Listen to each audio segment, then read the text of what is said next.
as long as it's truth, right? Excuse me. Yeah, I think we'll talk about legal name fraud tonight, the focal center point, the centerpiece of taking Lucifer's construct down. Humanity that doesn't believe this, go back to sleep. That's all I can say. Just go back to sleep. Sleepy demons, go back to sleep. Those that actually take a few minutes and have a look at it, you know, they'll see it.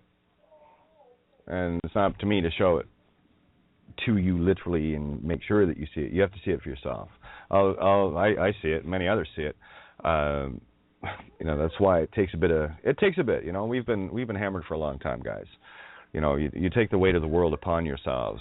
And that's how I know the true benevolent ones, the ones that literally allow themselves to be devoured by those around them, and continue to do it. It's just what a good heart does, and that's the compassion that's been preyed on humanity for a long. That's the child, the true child is compassion, the real true child, and that's the child in everyone, right?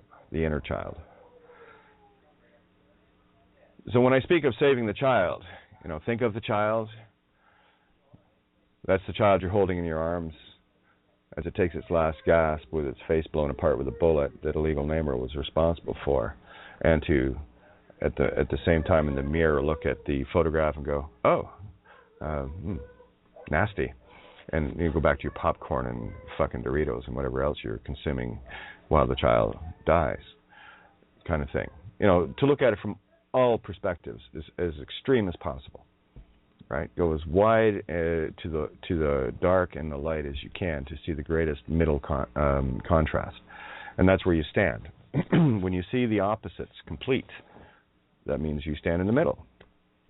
Sort of like if you're in a room a foot away from one wall and 20 feet away from another, your view of the one side is very skewed because it's so up close and in your face. That's the legal construct, if you will. Okay? So you have a very hard time to look anywhere down that road because the perspective is much narrower. You can't see as far down the road when you're close to one side or the other. As soon as you get in the middle, then you see both sides equally. Right? Then you see life's highway. This paper world and construct that people get caught up in, this ebb flow parasite from creator reality that we're in. It's very, very simple to see. But you got to look at yourself for this. You can't look outside of you for this. The only thing you can see outside of you is the effects of all the choices you make inside of you. And that's your responsibility, as it is mine. Okay? All the things that I experienced throughout my life, and you can go through any drama you want, had an absolute and very specific reason to be, raison d'être. Okay? If you're caught up in an emotional quagmire, you will never see the why. You'll always be bitching about the what, the who, the when, the where. Okay? All that shit. Literal intellectual boxed in a circle monkey chatter. You will never see the true why. What did you learn from it? What truths did you learn from it? Because only a lie will harm you and keep harming you and keep harming you until you cannot be harmed anymore. That's when the body, I feel so cold. That's because the spark of life is going out. The blood turns cold because there's not enough heat left in your inner sun. Physical proof.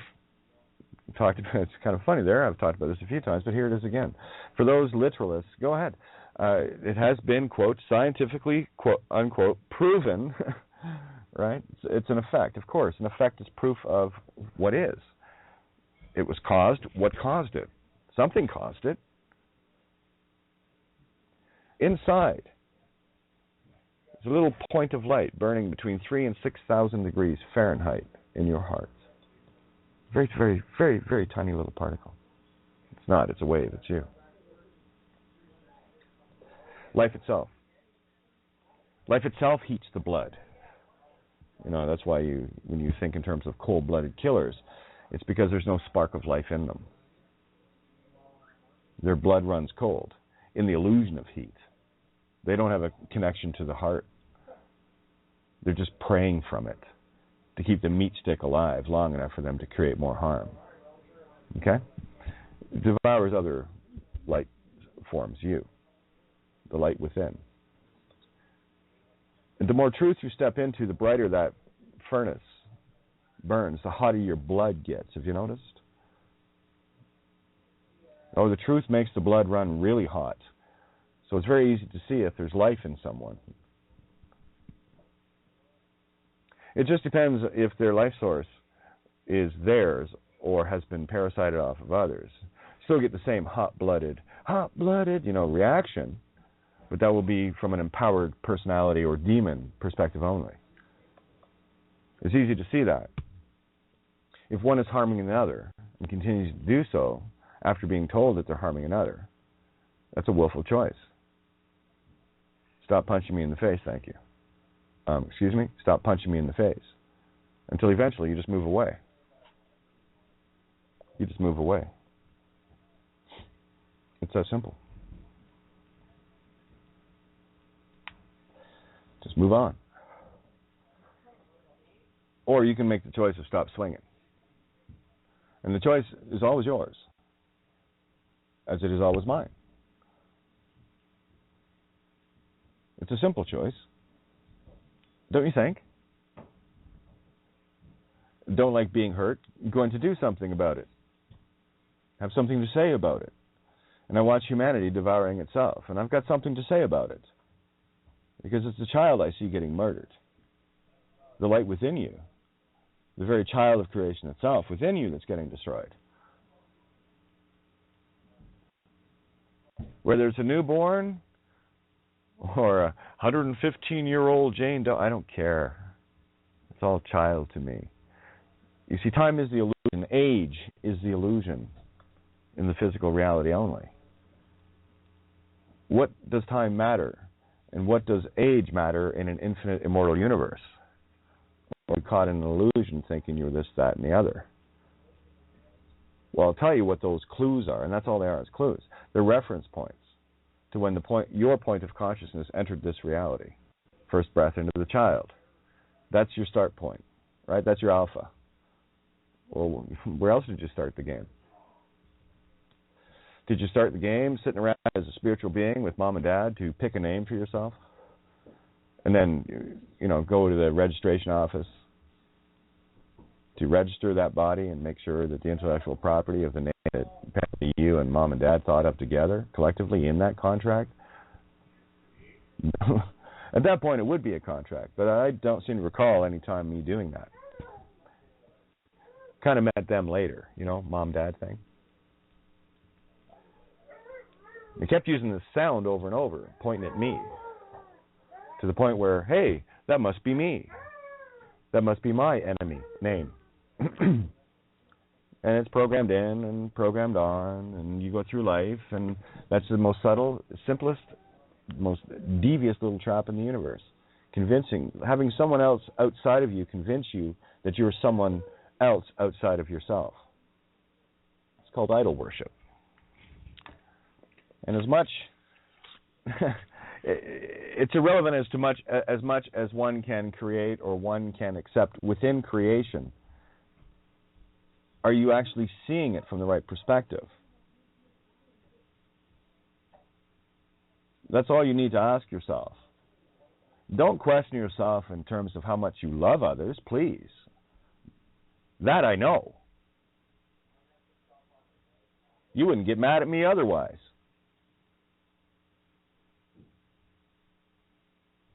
Those that get mad at me have some fire of love in their heart. Have you noticed?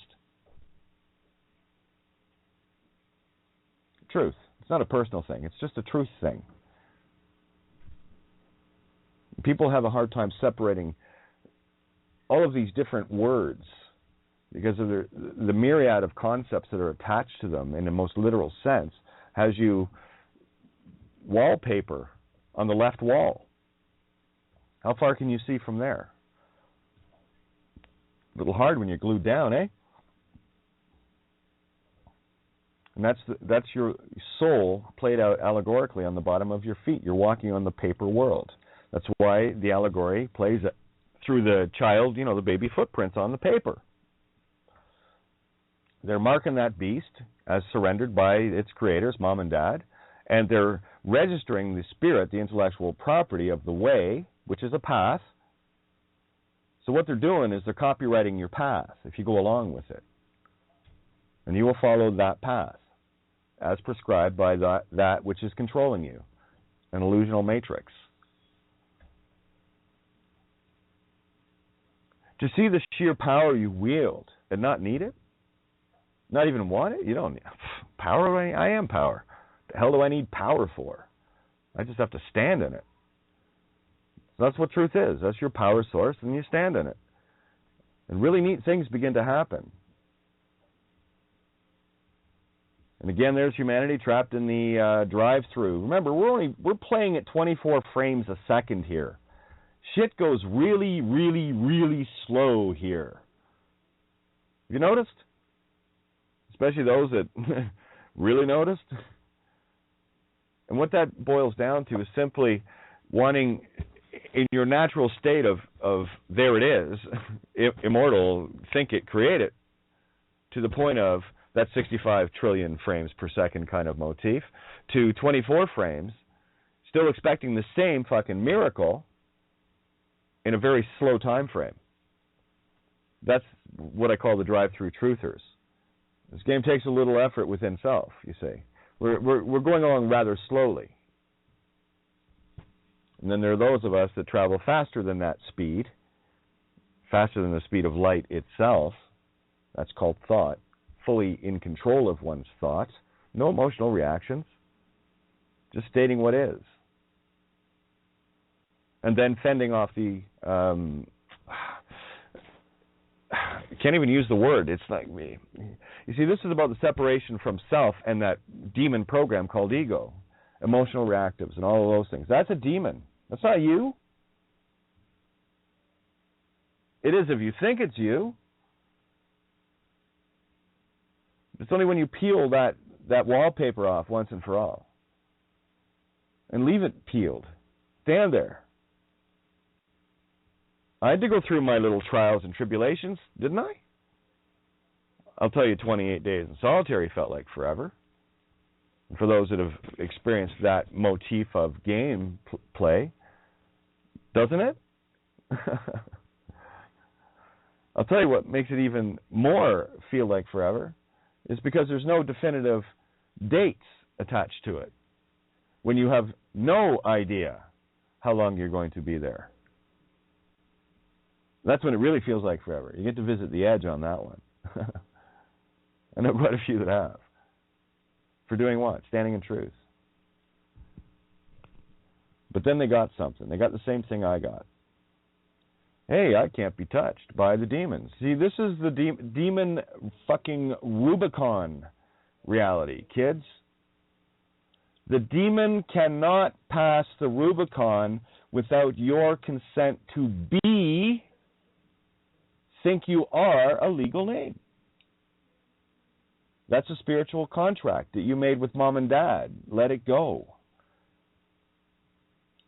And you'll have all these legal literalists talking monkey chatter. I did once, I know.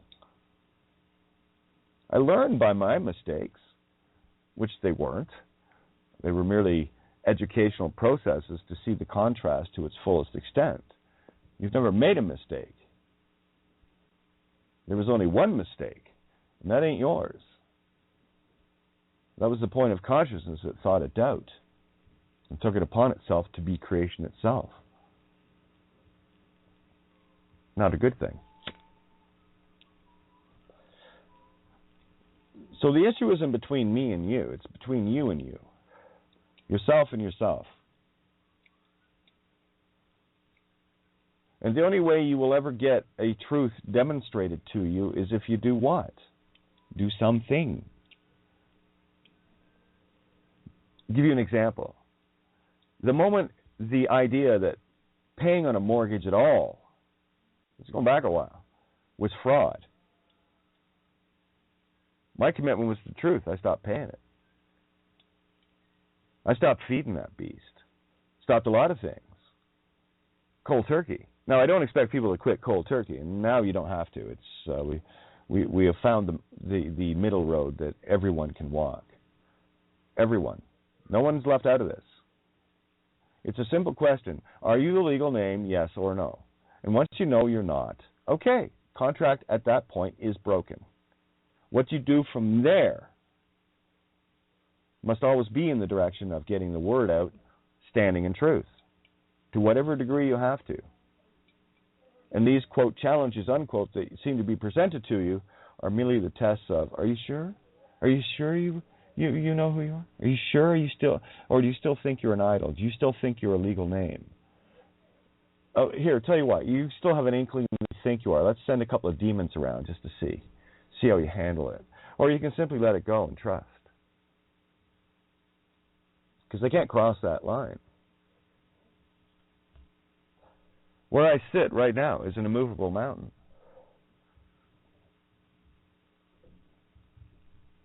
It's an absolutely immovable mountain, and I know it. So does Lucifer and all of Lucifer's legions. You might call them cops, you might call them judges, you might call them lawyers, you might call them bailiffs, you might call them property managers, you might call them anything you want. Anything that is in an outfit, that's their costume. It's not who they are. Me, I change up my outfits, you know.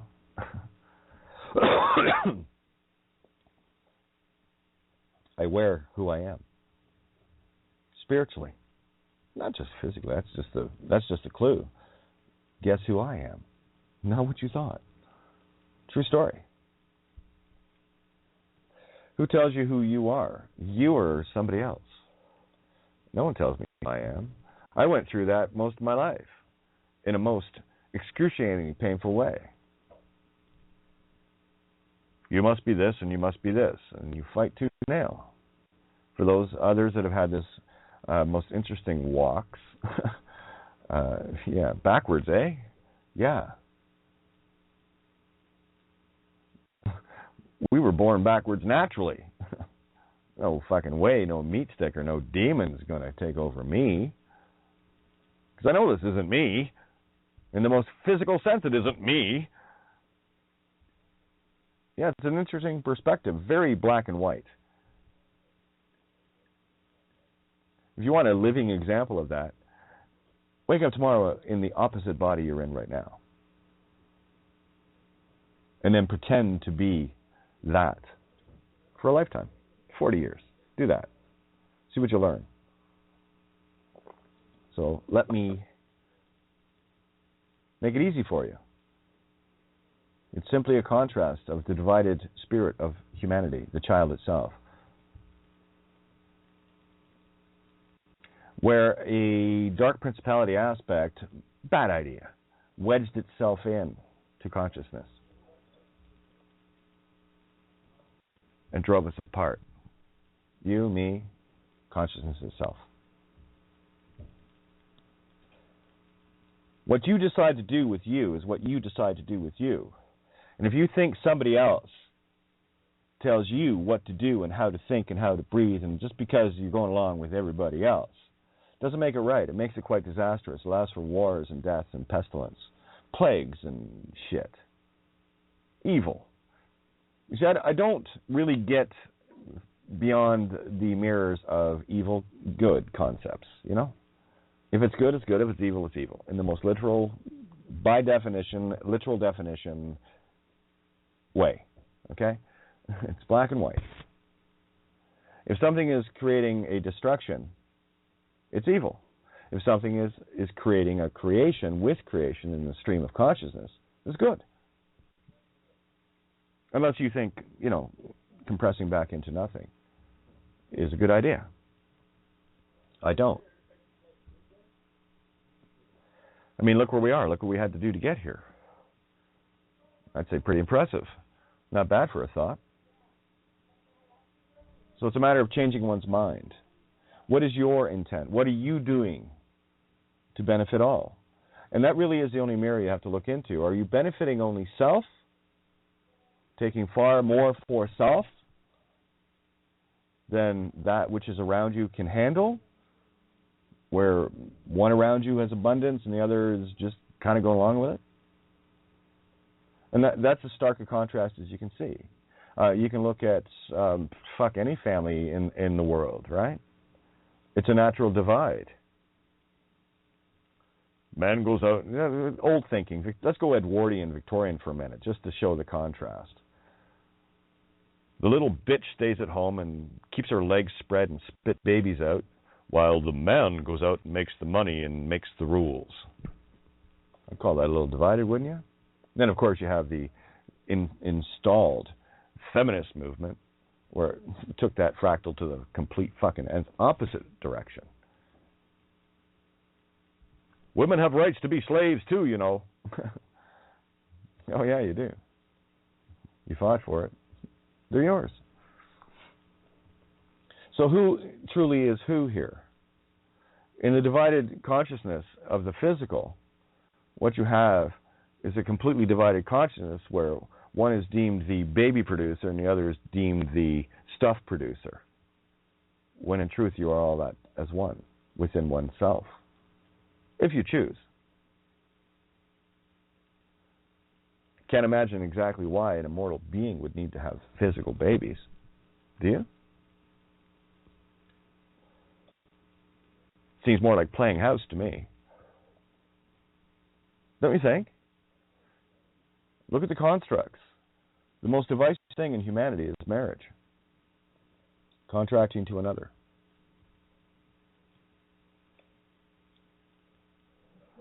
Have a look at it. Excuse me. In the most literal sense. I don't care what the relationship is. Guy, girl, guy, girl. It doesn't matter to me. You know, it's like this. Let's go across the board.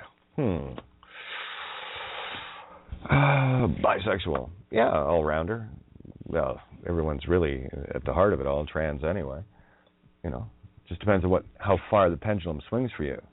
You know, you got these really picky, divided and conquered people that think that one or the other is the only thing that's acceptable. Well, that's fine. I don't care either way. No matter to me. It's the heart, you see. Have a look at it from just the heart perspective. What's the whole purpose of relationship? Someone to get along with. Isn't it? A friend? Isn't that kind of the... I mean, hey, if you're going to commit to spending your whole life with them, then you should probably get along.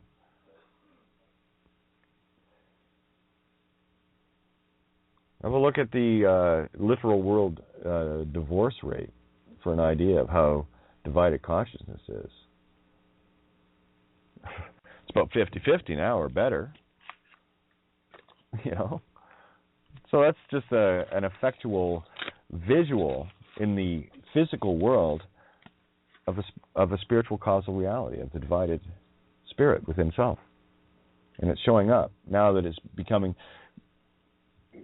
back together. When the spirit comes back together in the spiritual, the physical rips apart in the physical. See the mirrors. If it is down here, it is up there. You see? If it is up here, it is down there. That's what we see as evil in this planet. Is merely the benevolence of heaven returning, allowing evil to once and for all destroy itself. Prime example. Let me show you. Hey, Brad, you started it. I thought it was a good motif. Let's go with the vampires tonight. You know, so Brad posted vamps feeding on each other. Here's an example of your causal effect standing in truth. Your name is legal name fraud. That's your path. That is your enemy. Legal name fraud. True or false? NME. Remember that time frame thing? Slowly it looks like name, literal spelling.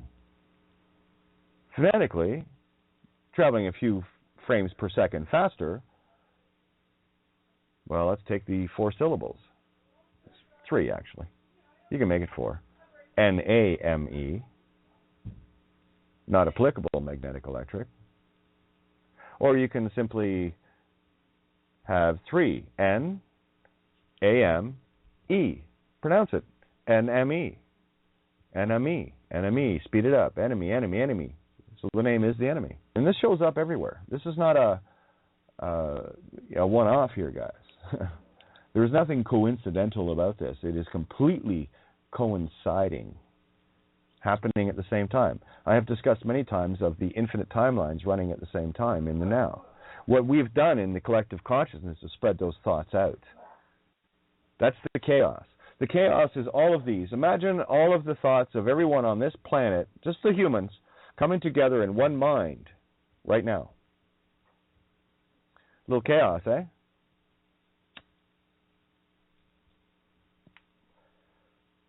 Yeah, we better kind of disperse those thoughts, shall we? This is the one mind here. In approximately 7.3 billion human viewpoints. A lot of, opinions out there, don't you think? Not a lot of truth, but a whole lot of opinions. You got one point of view's idea of the Jesus story. It shows up in, say, Hercules or something. Or it shows up in the Matrix books. Or it shows up everywhere. It's just told in infinite different ways, infinite different distractions. Same way the churches teach. You've got to unteach yourself this crap. What it is as merely, every story has a beginning and end. Yours doesn't. Your life story doesn't. But everything in the literal story has a beginning and an end. A movie has a start, opening credits, and the end. Okay? Those are all compartmented moments. And they're all telling you the same story. Some take a little bit longer. It takes you longer to read a book than it does to watch the 2-hour movie on it. But you get the same idea. You might be able to pick out a few things, well, that wasn't in the book and this wasn't. But did the overall story carry? Did you get the idea from the book that carried in the movie? Yes. It was condensed. What I do is I take those stories, those condensed stories, and throw them into a few seconds. Because they're all the same story. No point in wasting a lot of time on it. All I do is show you the points that make them the same, and you can see them. They're the same story. It's your story. Told in infinite different ways, infinite different alpha and omegas. I am the alpha and the omega. These are the points. It's like, give you an example of have you ever had a friend come into your life, be there for whatever, day, week, years, whatever, and then they're not there anymore? Okay, that's a book. That's one book in your life. That is a completely separate experience from another friend that was, say, there before and left sooner, or was there, came later and still there. That's the ongoing book, right? The experiences that you're working with those around you right now are the ongoing books that don't have an ending. You're kind of writing them together at that point. So when you consider a group of people getting together, it's the same way that a bunch of people will get together to write a storyboard for a movie. And whatever movie you're going to write is what gets presented on the screen of your life. So if you're living in a legal name, illusion reality, well, you know exactly what kind of movie to expect, and it will be the same one playing over and over. Just let me know when you're done watching the same one. Because when you step out of that legal name reality, that's when the movie becomes the movie, the modus operandi of life itself. Instead of going along as an extra in Lucifer's skit, that you have everything to do with Lucifer's skit as long as you say, okay, Lucifer, I can be that and let your demons feed on me. That's your choice. Not one I would make. Lived there for a while. Shitty place. They like stealing stuff.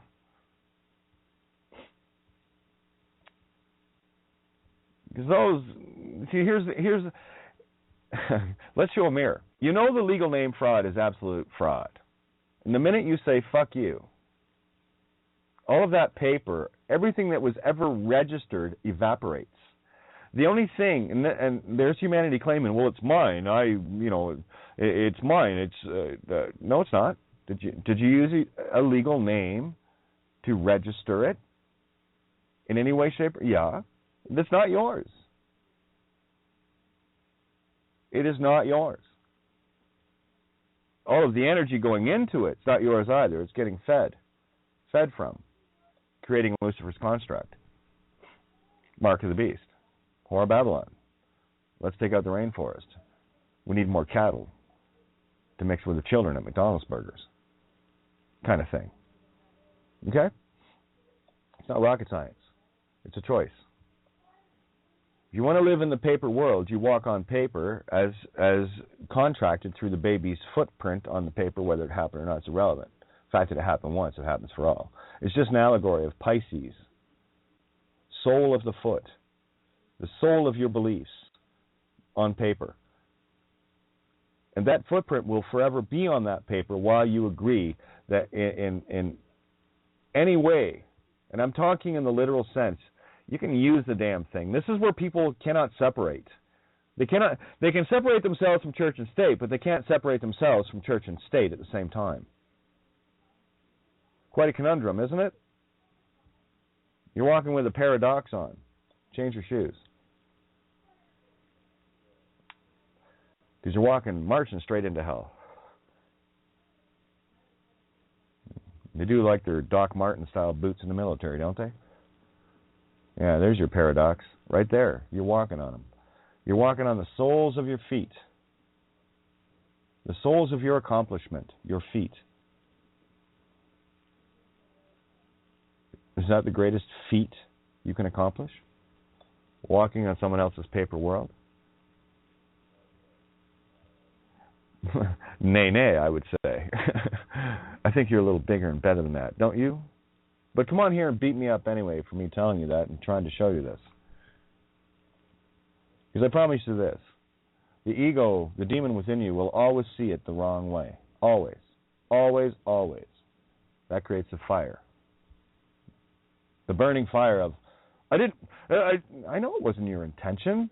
Why are you defending yourself? It's just that's when the demon within gets caught and fires you up. Takes control of you. It becomes a screaming match while you're sitting there trying to describe 1 plus 1 equals 2 and proving it. I don't see too many mathematicians at the blackboard screaming and yelling at each other over the 1 plus 1 equals 2 equation, do you? But the ego will with me. Truth is 1 plus 1 equals 2. For those, I haven't played this one in a while, but for those that want to see some more truth in the Bible, I love going there. Here's another little example. I go back to the vampire thing. Trooper sues more than 100 cops for harassment after pulling over a Miami police officer. There you go. Demons feeding on itself. That's what Jane Doe-755 versus anything thrown into the system does. Throw it in, it's a grenade, walk away. Because you're doing it for humanity. You see, and this is your PowerPoint that you may not see yet. You see, you don't understand the power you're wielding when you do this, but I do. I know exactly what it is. You'll see yourself. Just do it. Go ahead.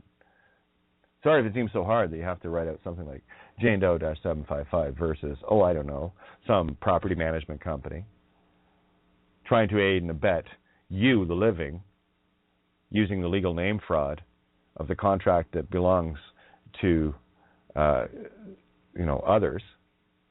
And then you can spell out here's the proof, evidence of that legal name fraud.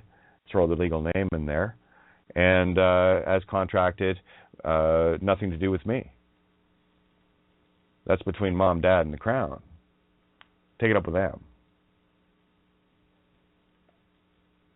And for me, that's easy. I mean, Jane Doe came through me, and of course, both my biological creators of this meat stick that they sold into slavery, and the name that they intellectually property copyrighted, gave that away, and it would be in full force and effect as long as I agreed that it was.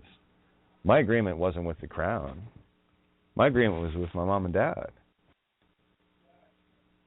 Mom and dad thought they were looking out for me, and of course they were. They took care of me and, help me go potty and change diapers and yeah. Took care of the baby body until the baby body could take care of itself. It's a good thing. What nice people.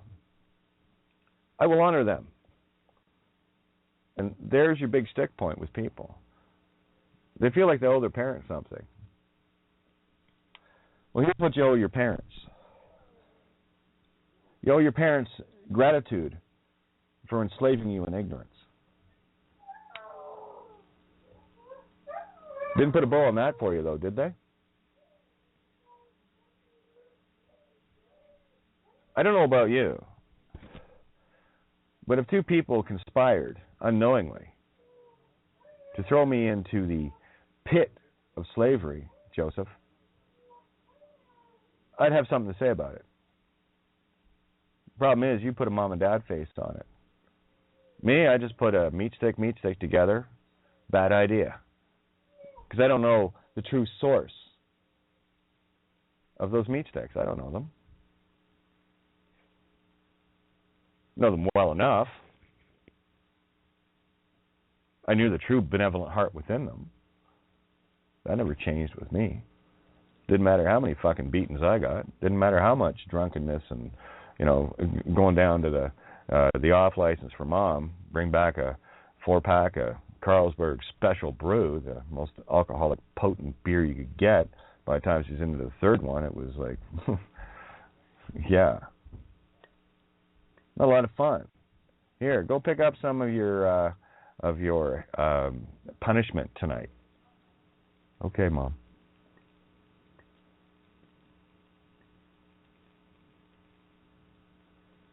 Is that a good idea? The only thing I have to reference is my own life experience to tell you the things that I saw and the things that I saw that were evil and were good, and choose the path of not doing the evil anymore. No. My daughter's never had a hand raised to them. Got a few lectures here and there. Got their quiet time as required. They had to tell me what they did. It wasn't up to me to tell them what they did. They had to tell me. And basically it was, how did you harm another? Through your selfish ways. And they were always able to tell me.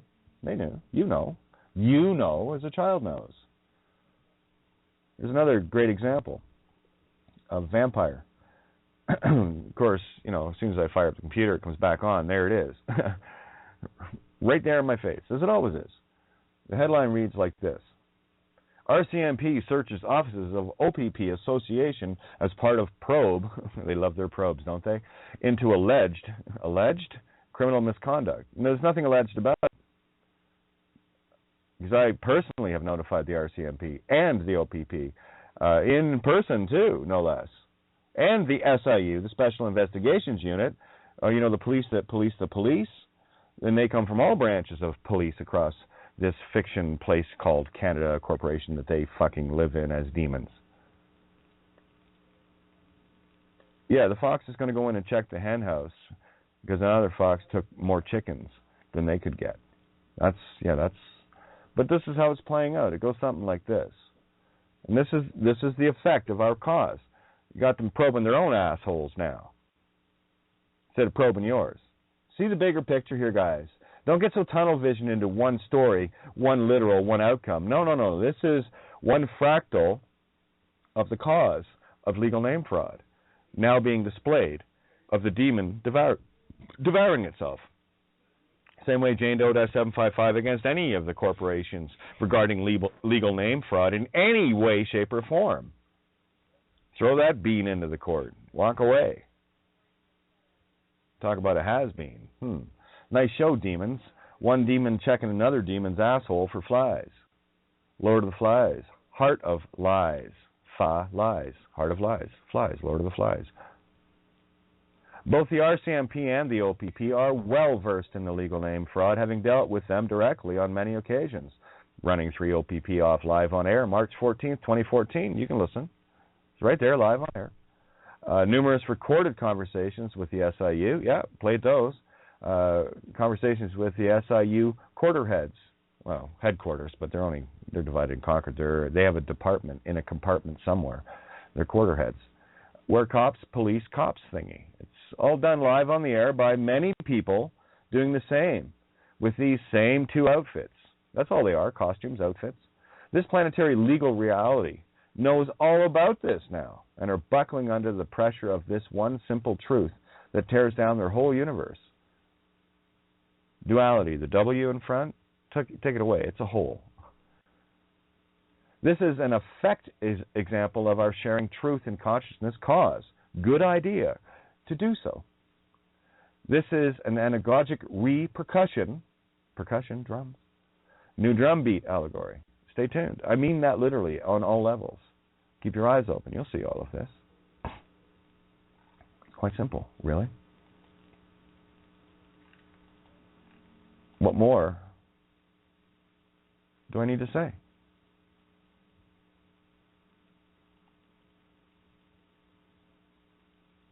Simple answer to any question is ask it yourself. Don't ask me. The simple truth is this: I expect nothing from you, and don't expect anything from me. That's a contract.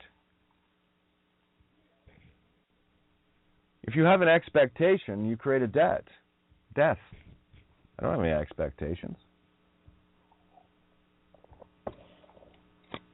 I'll tell you what I can expect. I can expect to pick up the phone at any time, make one phone call that I'll never make.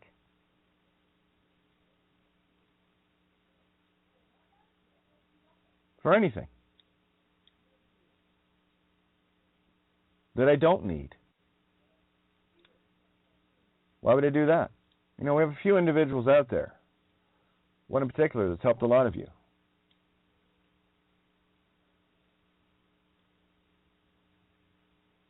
I'll just refer to that as the born identity.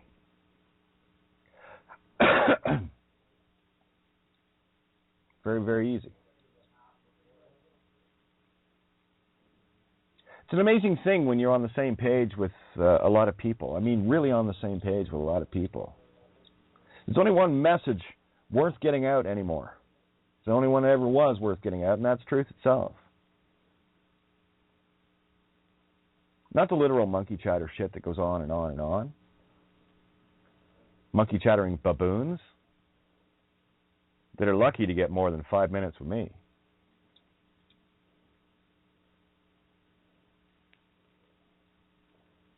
I've lost count of the number of times I've left other shows.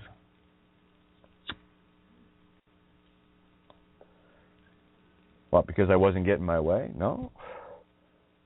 Truth wasn't getting its way. Nothing to do with me. I'm not going to fucking waste time. You can't handle the truth. Fine, I'll go somewhere else where somebody might be able to handle the truth. Try that instead, you know. Punch me in the face, I'm not going to hang around for the second one. See ya. Because people make this constant mistake with me. Not everyone. Most. Check which group you're in. Most will take me personally. Most will take me at the most personal level. Where I have constantly said and will constantly say, leave me out of it. Fuck off. Leave me out of it. It got nothing to do with me. That's sort of me out. Fuck off. You can sort yourself out. Truth is what truth is. Tough as it is to swallow. I had to swallow it. I just took the watermelon and sliced and diced it. I actually had it sliced and diced for me. I'll tell you one thing I never lost sight of, never would. It's truth. The only concern that I've had for the last 3 years plus is staying on the fucking air. Getting the word out to as many people as fucking possible. And there have been many that have helped make that possible.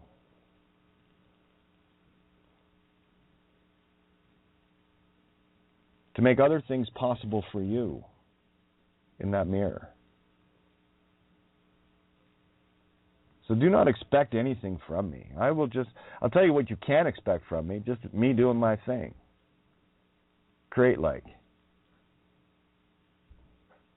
Just create. Without the traps and the trappings of the Lucifer world that will keep you fucking poisoned until you go into the grave. You got one pass here, you know? This is it.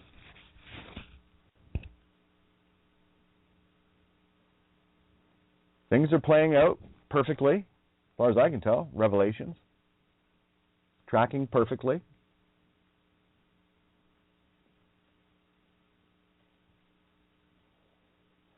There are very few out there that are really getting the word out. I mean, really getting the word out. And there are those that are doing work still in the matrix, but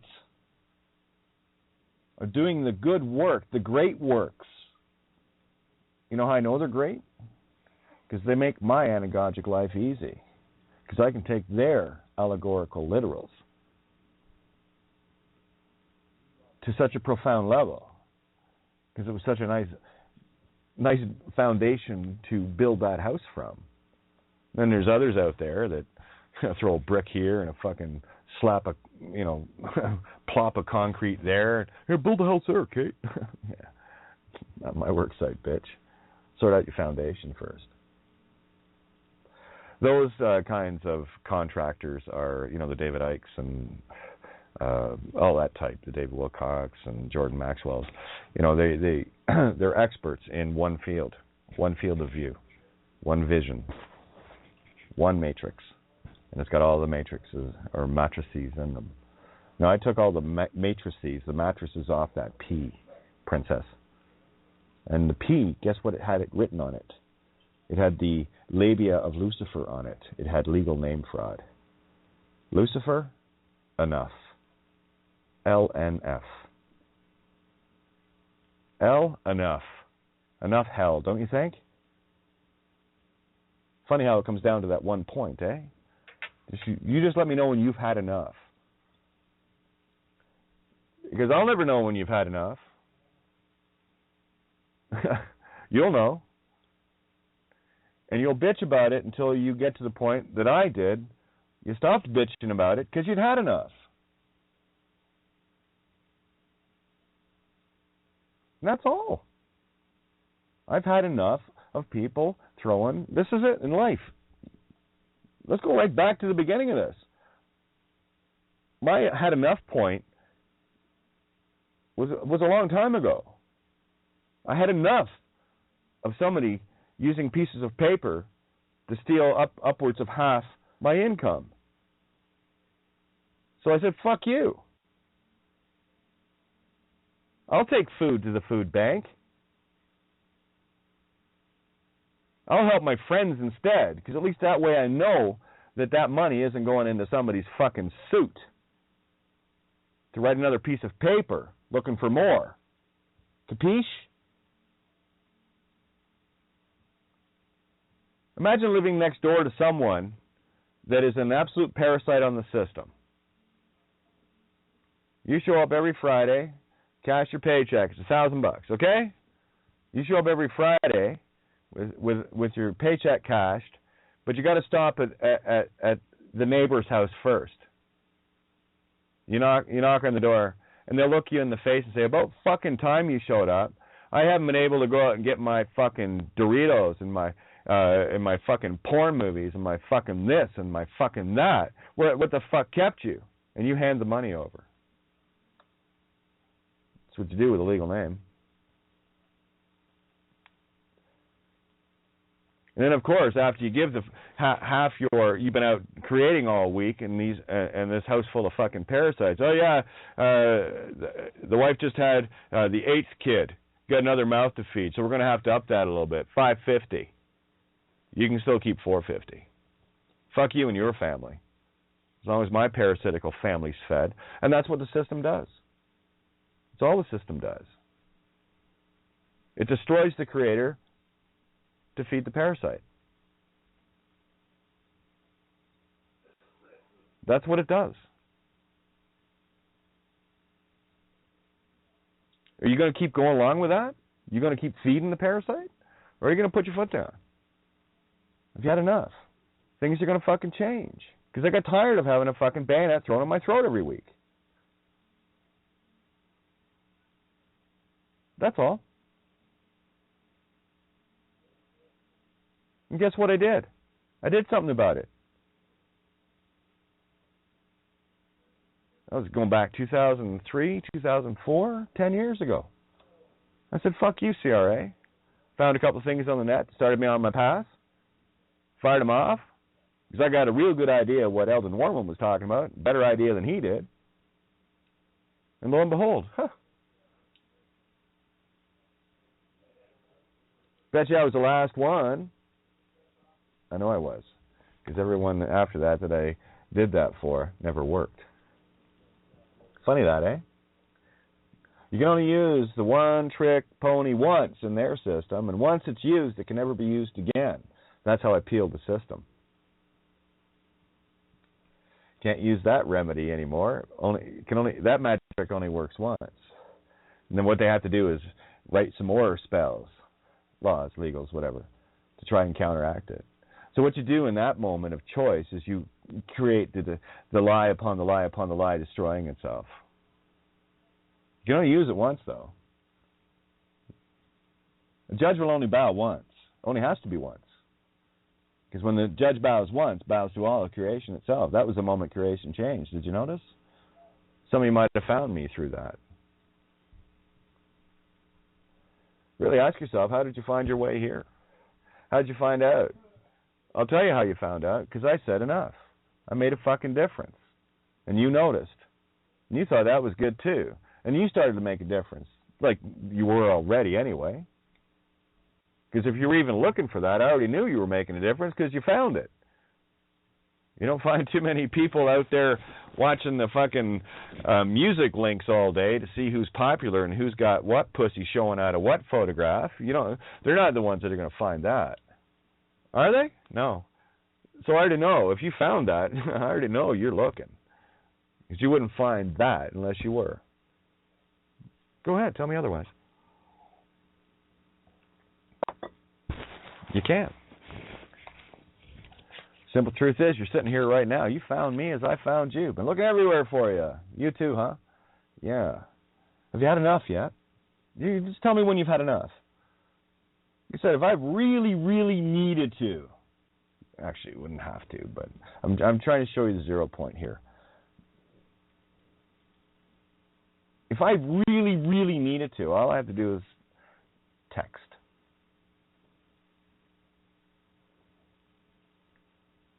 But here's the truth. I'll never do that. I will never do that. Creation works just because it does. Not because I expect something of it. It's because I simply accept creation itself. That which I am meant to experience, I will.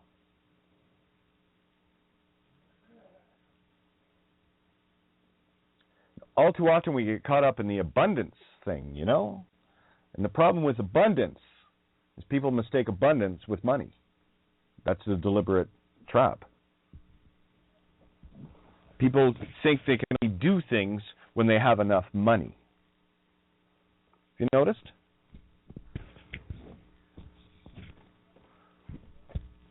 Well, here, let me ask you a question.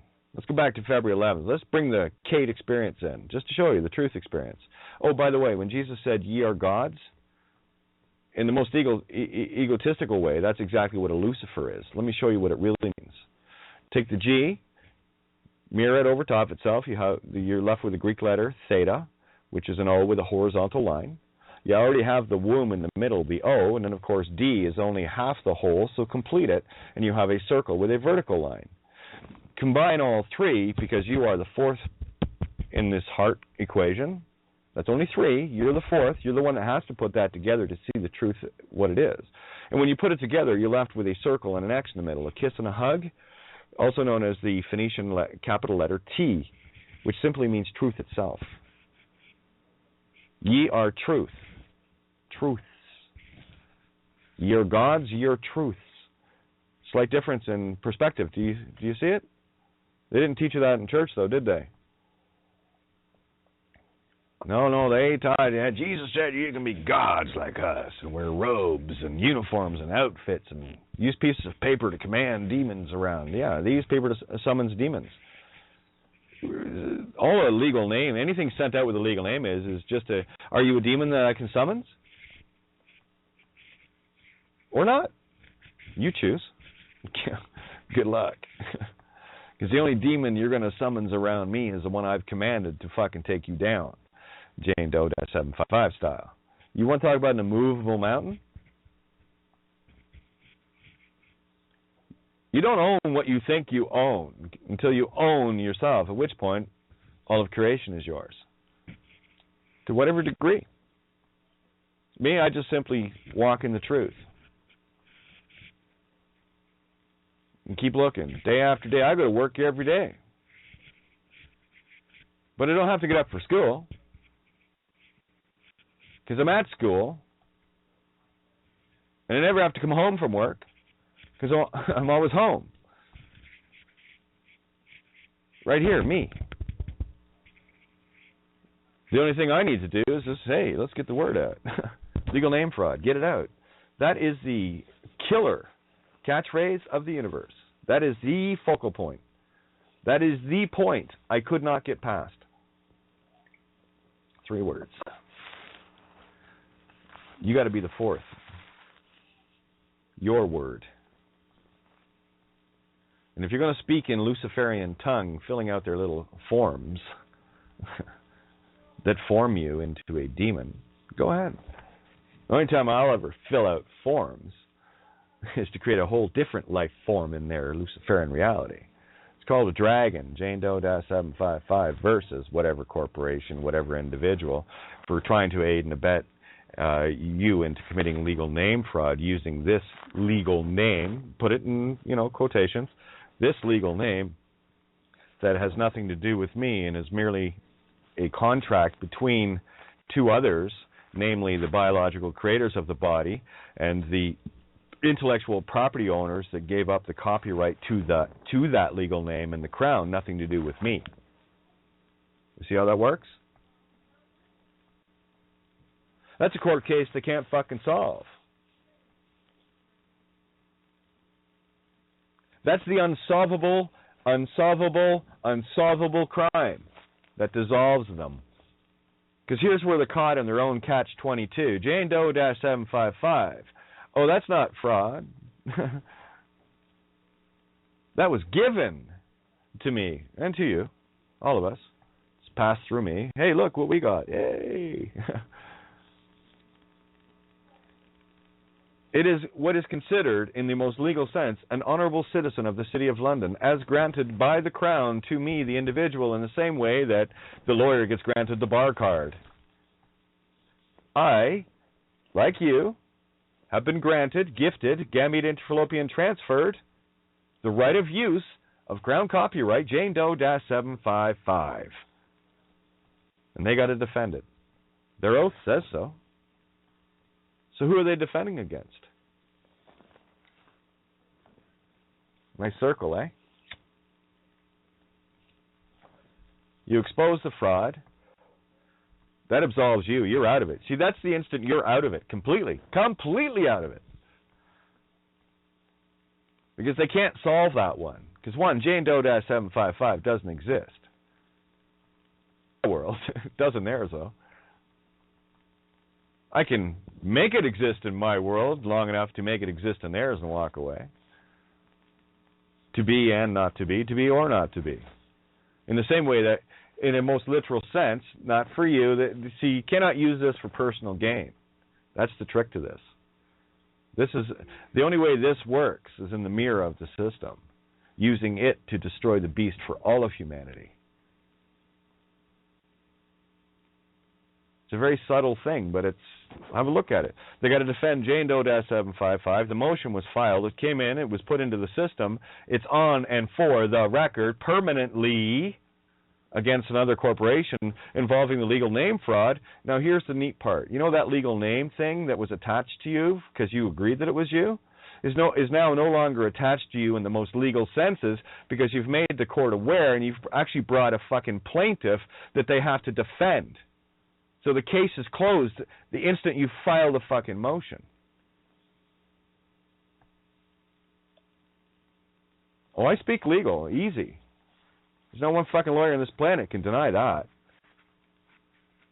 Problem is, you can't get them talking about it long enough because they're too busy. Well, case file. Shut up. Ain't my contract. And the original deception was for mom and dad. They were the ones that were deceived. That's the real crime. It goes back to source now, doesn't it? And you've exposed that right to source. So bring that in. Legal name as deceived and defrauded by an individual working for, on behalf of the Crown Corporation to deceive, put the parents' legal names in there, the bodies occupying these that were, in brackets, that were also deceived by their parents and by their parents and by their parents all the way back. It's a backwards fractal. And you collapse it that simply. Because who the fuck is going to come anywhere near you using that former legal name to say anything about you? Fuck. Here it is in the most full sense. Specific case outside right now. It's one of us. Fuck the landlord. Landlord doesn't own anything. What the fuck you paying him or her for?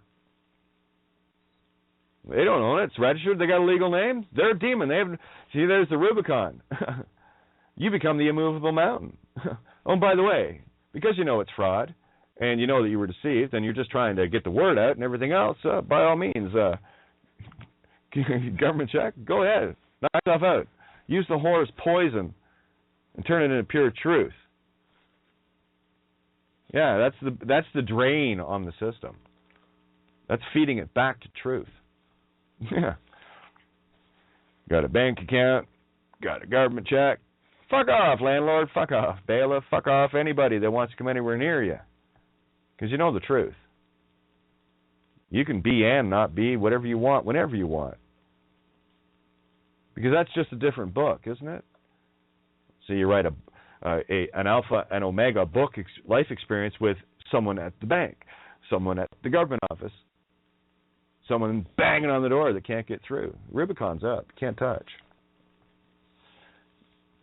Because the uniforms, the bailiffs and all the rest of these guys only work on behalf of demons. Right? Command them. So if you're between two demons, just stand there. It fucking drives them nuts. Landlord can't do a fucking thing about it because you're the raw truth. You really think there's a cop on this planet that can move me? Really? Not a chance. So what mountain am I? Yeah, you're the same one. The same mountain that the bailiff can't move either because they're caught on the other side of the Rubicon. They need those little vampires, be it... and I'm being very specific with this because the situation is out there. And the one with the ears hears. And this teaches all of humanity the same lesson. Do not be afraid of demons. Silly. Little pieces of paper. Making little threats and all the rest of it. You can't threaten me. What are you going to threaten me with? A lawsuit? You need a legal name for that. Tell you what, how about I use Jane Doe -755 versus you trying to aid and abet and tempt another into committing fraud using a name that they know isn't theirs. See how that fucking flies in your court, asshole. I might even show up for that one, just for fun. But here's the truth of it. Once it's sent, it goes away. In the same way that apparently someone had a problem with my car out front. Until they found out who belonged to. Not another fucking peep. That's the kind of power you keep. But I'll tell you, if there's anybody else around that they can parasite and attack, they can do that. If you let them. But then you can check your contracts. What are you contracted with? What disease have you contracted? What parasitical disease are you in contract with? I'm me. You see, I went through that in the most literal sense with Sue and myself. I was completely free and clear. Literally, at that time, I was free and clear. This is what it took a while to figure out. What the fuck was it? It was because I was still in a spiritual contract with Sue and well, the daughters, no, their registration bullshit, that was made well clear long ago that was all fraud. The contracts were null and voided. Because I knew that was a deception. And once the deception is seen and revealed, a fraud revealed makes the contract null and void, nunc pro tunc, now for then, as if it never was. True story. That's a now moment thing, okay? And I don't care what your contract is with whoever you're in contract with, be it a partner, be it a fucking whatever. Landlord, doesn't matter. They're all the same. The two worlds that we live in, do you deal in the legal, contracting, Luciferian world, and you play along with the demons in the paper and have your footprint infinitely placed on that paper by your choice and consent to be that or not? Because I'll tell you, when you're not, you command the demons.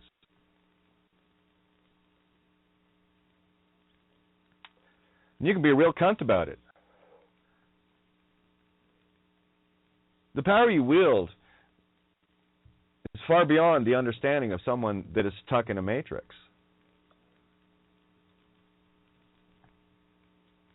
When you're the immovable mountain, who owns what?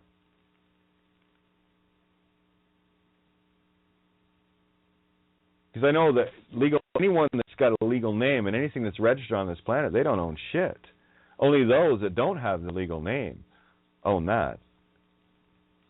It's easy. I got a few legal namers bothering me. Come and pick them up. Thanks. And they have to. It's not my style. Never was my style. Doesn't say I can't do it, though. Because it's true, I can. So can you. You aware of the legal name fraud? That's all you need to be aware of. Here's the key to free you. How many out there have been looking for a key to set themselves free in the most spiritual way? Have you been on that path at all?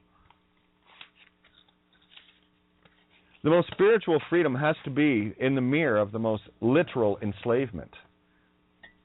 True or false?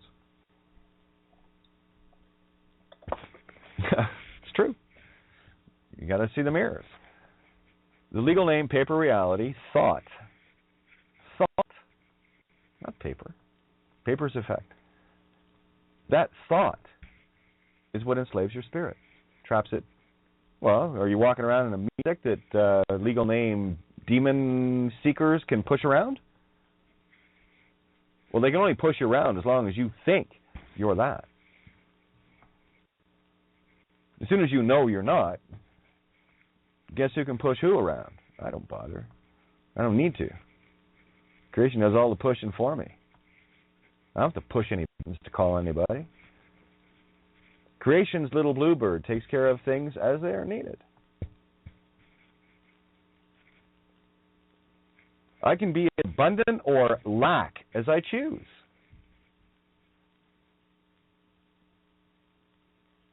The only difference that anyone's going to see with me, literally, is when I am abundant and when I'm not. But it depends on what perspective you're looking at it from. I'm naturally abundant. Regardless. Always have been. Ever hear a song or two or three? Kind of thing, that's my natural way of being. Anytime anybody needed anything, gosh darn it, I always seem to be right there for them. Came and ate at my place, I didn't put a bill on the table for them. No, I know me. If I know me, the evidence I brought already. That's the difference. You can see abundance for what abundance is, or you can see it as something, oh, look, someone else is abundant, I'll feed on that. No, you won't. Because if you're going to consume that, that's debt. You are consuming death from creation itself. So pig out, knock yourself out, eat up.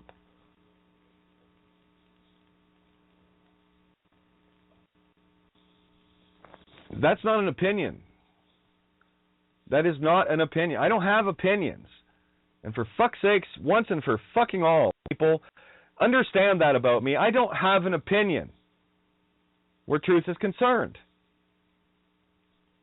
I've had all the fucking opinions I've ever needed in my own life. I don't need another one. Not where truth is concerned. 1 + 1 = fucking 2. Get it? Leave me out of it. Anyone that would ever feel that I'm attacking you, that's you attacking you, not me. That's the demon waking up within you to create a sense of desperation, to fire you up, to make a personification of the truth, the enemy, disguising itself in a personality and taking shit personal and not seeing what is. Are we grown up on this planet or not? Grown-ups think this way.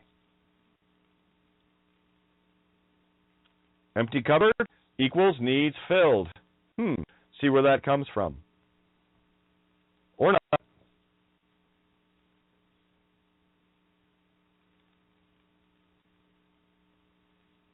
That's the choice you make. Don't look at me for your reality. No. You look in the fucking mirror for your reality. All I can do is hold the mirror up as I did to myself. And you will hate me for it. The demon will fucking loathe me. Because the demon knows it's caught. And it will fight. It will literally fight to the death. Yours or the demon's. You choose. It's not rocket science. Left or right? Up or down? Light or dark? You choose.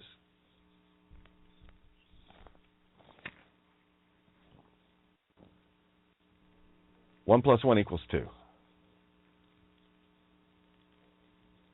And these differences are so subtle and so stark at the same time when you see them. You always know where something is coming from, whether it's from the true child within. Okay, Kate, let's see. How do we solve this? Versus, and we do that collectively, by the way. We work it out. It's a good idea. Let's have a look at that, see what we can do. Find the first thing we can do. Because if you look at all the things that you can't do, and all the things that have been the same for so long, you suddenly get that notion of, there's nothing I can do anymore. Well, sure there is. There's always something. But stop looking at all of it in a drive-through, going to happen instantly sort of thing. You can't do that. You know, people can quit smoking cold turkey or wean themselves off. I'm a cold turkey type.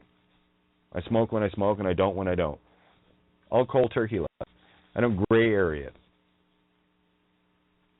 It's a choice. I'm good. It's my choice. Nothing to do with you. What's your choice? And it's only, there's the one side of it. That's the, yeah, Kate, let's have a look at this. How can we solve this? Because I know you're not trying, I know I'm not trying. You tell me you want creation and abundance. Don't lie to me then. Just say you're quite content just going on with what you're doing. And go on with what you're doing. Just don't skin off my nose. I won't cut the nose off this Sphinx despite your face. That's what you do despite your own creation, your own Leo, Virgo, heart and womb,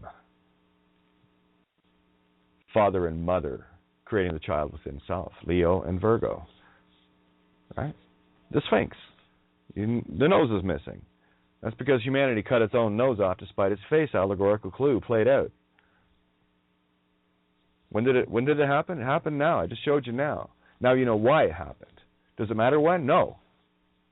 Because you see it now. That's all you're meant to do, is see every story now. There's no such thing as history. They're all segments of Alpha Omega running in infinite parallel timelines with the illusion of time, thinking it's past with a potential future. That's delusional. Let's keep creating a future based on past bullshit. Legal name. That's what legal name says.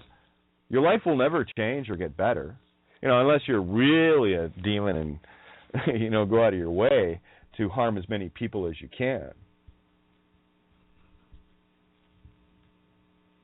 Parasite and feed off them and take all the time and whatever. And then there are others within that same mirror, completely reflecting 180, that have made the means that has allowed so much to happen as a result of that. In the same way that in the Bourne Identity movie, in the same way that Jason Bourne showed up to the car the first time he met Maria, Maria Kreutz, Hero, you can't even make this up if you tried. Says to Maria, hey, Maria. Didn't know her name at the time. Didn't matter. Jason didn't have one either. He was looking for one. Started at 0 point, ended at 0 point too. It's quite funny when you see it. So there's Jason inside of the car.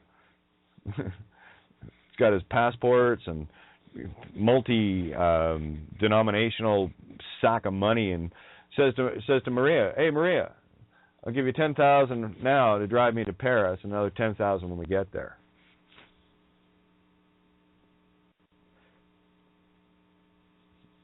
Okay, so I'll drive.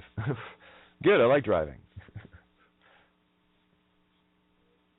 Don't have to worry about gas, just driving.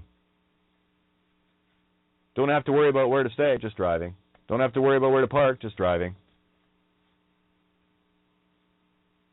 It's a simple one. From here to Paris. Already in Paris. Just thought we'd hang out a little longer, a little bit more. Take a tour of the place, huh? That's a road of truth, kids. Plays out in the allegories everywhere. It's quite wondrous when you see it. So don't ever take me... If you take me personally, that's a demon. That ain't you. And if you insist on it being a demon, then you are one. I can't... There's the cliff. Sure enough, I can tell you. People can turn around and say, well, here I am at the edge. I'm ready to fall, and you won't grab me. I've been fucking trying to pull you back the whole time. You keep spitting in my face and putting grease on my hands and kicking at me and everything else, and I'm trying my goddamnedest to fucking hold on to you, and you won't let me.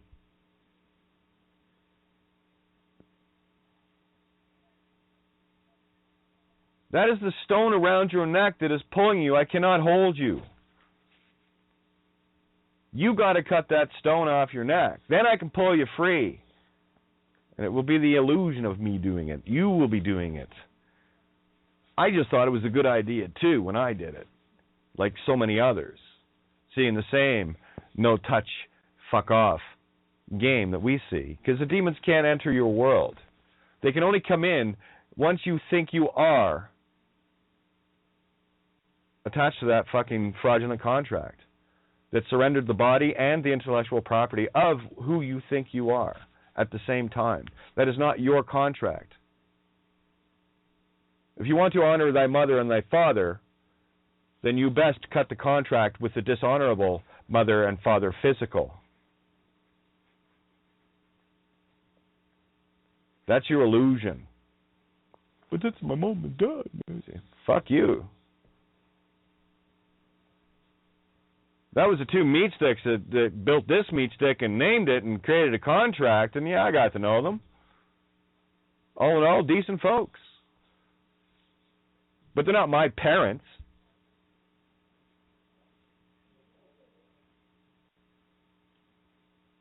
They are who they are in this reality. And they are who they are, and they're in the ground. I'll honor my mother and father by not doing that.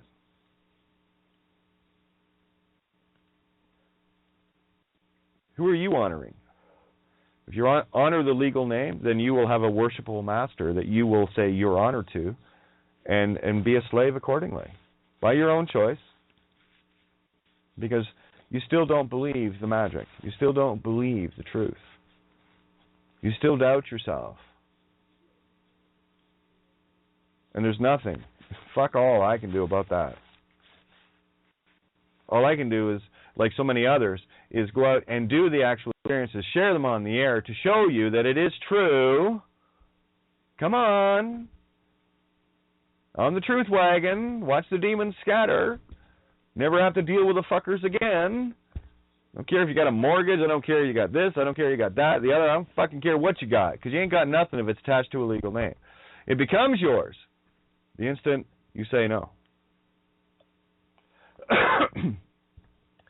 And my contract was with Sue, driving her car that night. That's how they got me. Not because of what I did, but because of what I was contracted to. The other three in the house were still using full-on legal name stuff. Girls were in school, and Sue, whatever. Okay. So I was the missing piece of that quadrant, the truth itself, that was severed from that heart, those three other provinces in my immediate life experience reality. I was the one that bore the brunt of the truth and got hated for it.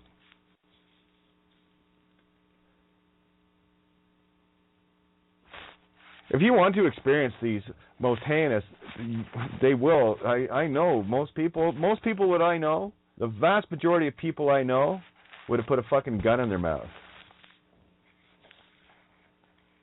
Many, many years ago. Some of the wine stories that I've heard, that people still live in, that are still emotionally bound to. Get out of your moment, bitch. You cry. Laugh your laugh. Get in the now.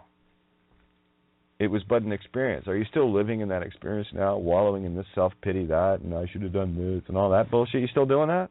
Well, have a look around you. That's what you get. Is that what you want? That's what you get. Apparently you want it, because that's what you have.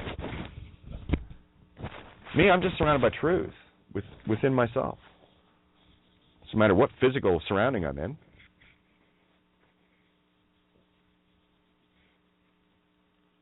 I tell you, could have a real nice fucking place. Oh, yeah. Could have just taken care of little old me. Yeah, cupboards be full, everything got beyond the air and everything else. That wasn't serving the greater purpose, was it?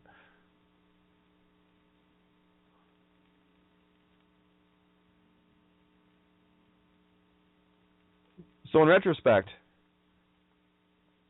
who's working for who here? And that's all it takes. Perspective. Are you putting a bean in the bucket, or are you taking a handful out every time someone tries to put one in? Heaven is the bean counter. Those are your real beans.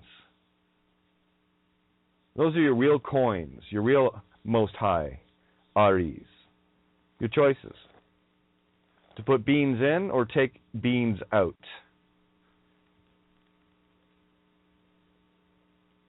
With me, it's simple. Pile the beans in, use one on occasion if I need it.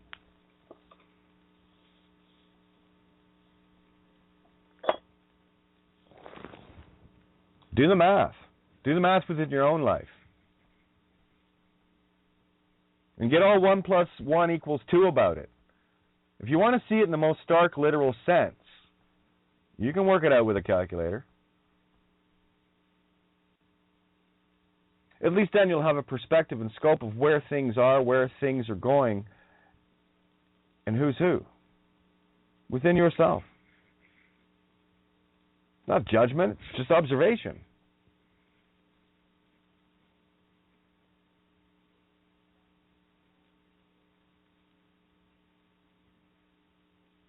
Imagine one little, here's an allegory, a natural allegory. You got one bunch of onions growing that you know you can cut one off, chop it up and use it, and it will grow back. Leave it in the ground, it will grow back. And then, of course, another shows up. Oh, okay, well, we'll take two, and yeah, there's still, by the time we get around the whole onion, those two will have grown back, and we can start again. So it's an ongoing cycle of life. It's not consuming, and it's allowing creation to balance itself out. What you need. Then all of a sudden, there's 10 stalks on that one onion plant. And 20 people show up. Before too long, that onion plant is ripped out by the motherfucking roots. And everyone goes hungry. That's humanity. One who is taking care of the onion, growing it, sharing it accordingly, to keep things in an abundant flow of creation. And then there are those that just come in and go, clip, clip, clip, clip. Thanks, man. Chomp, chomp, chomp. Hey, there's roots there. Dig the roots up and fucking eat those too. And you go back to see it and it's gone. Not only was the tree consumed, the fucking very roots of the creation are consumed. That's you. You find anyone digging in your roots? Well, any good gardener knows that's not a good thing.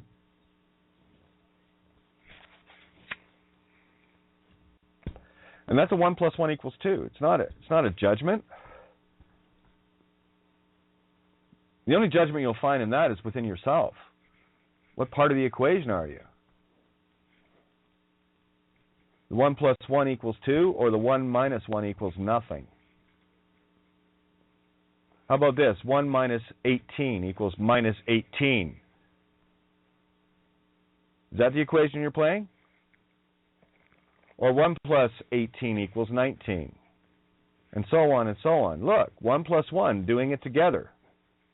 1 - 1, tearing each other apart. You get out of life exactly what you expect. And if you expect something, then you will get something all the time. Don't expect it to change, though, because you didn't. You just kept expecting the same things over and over, allowing the legal name to destroy you over and over. Don't expect it to change. Don't expect that to change. Well, I'll just go and change the name legally. Yeah, sure you will. Still contracted to the same original contract. You think your legal name in the first place. Better yet, instead of mom and dad, forming a contract you can get out of, form one of your own. Oh, you can still get out of that one too. But boy, talk about really, really making it known. Change your name legally. I know a few people that have. Playing the perfect role too.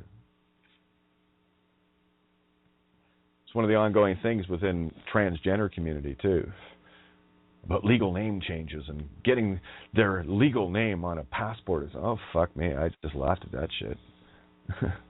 You wake up, find yourself free, and you want to go back into the bondage? You stupid or what? All in the fight to what? To be recognized as self. What, to be identified as who you are? Or just recognized as who you are? Me? You can recognize me anywhere. I don't need a piece of fucking paper.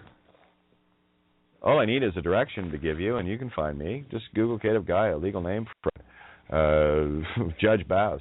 Google any of that, you'll find me. So who am I? Am I the Judge Bows? Yeah, I walk that path. Am I a creative guy? Yeah, I walk that. So do you.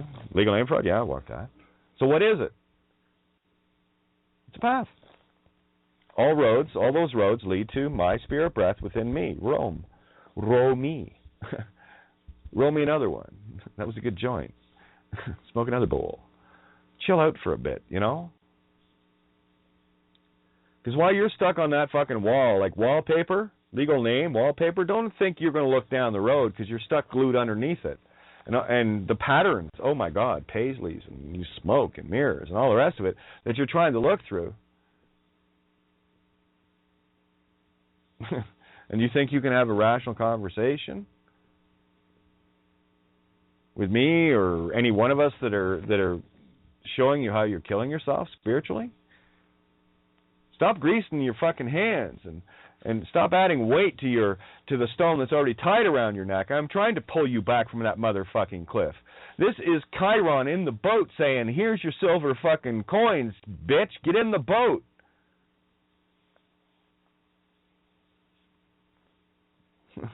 Little nitrogen narcosis out taking the rag out, trying to feed it to a fish. True story. Yeah, divers do that. And they get narked. Yeah, the two versions of narc are that kind of shit going on, or the real nesting instinct of a dive partner with you. Okay, buddy, how do you get real, you're observing everything in real time, and when you catch it, the narking ends. Unfortunately, those that take the rag out of their face to give to a fish or off in another world, they end up drowning. Yeah, it happens every year.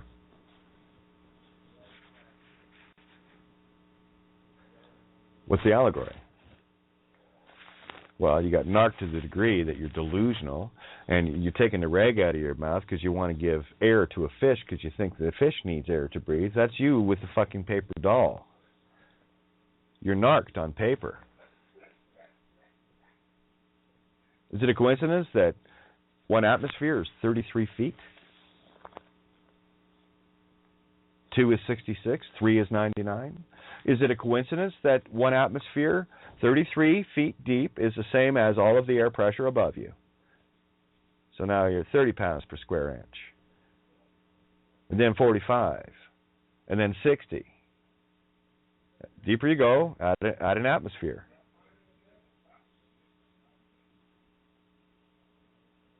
And you won't even get beyond to the first atmosphere breathing pure oxygen before it kills you. You get to 19.8 feet and you're dead. Oxygen itself becomes toxic under pressure. Yeah. Neat, eh?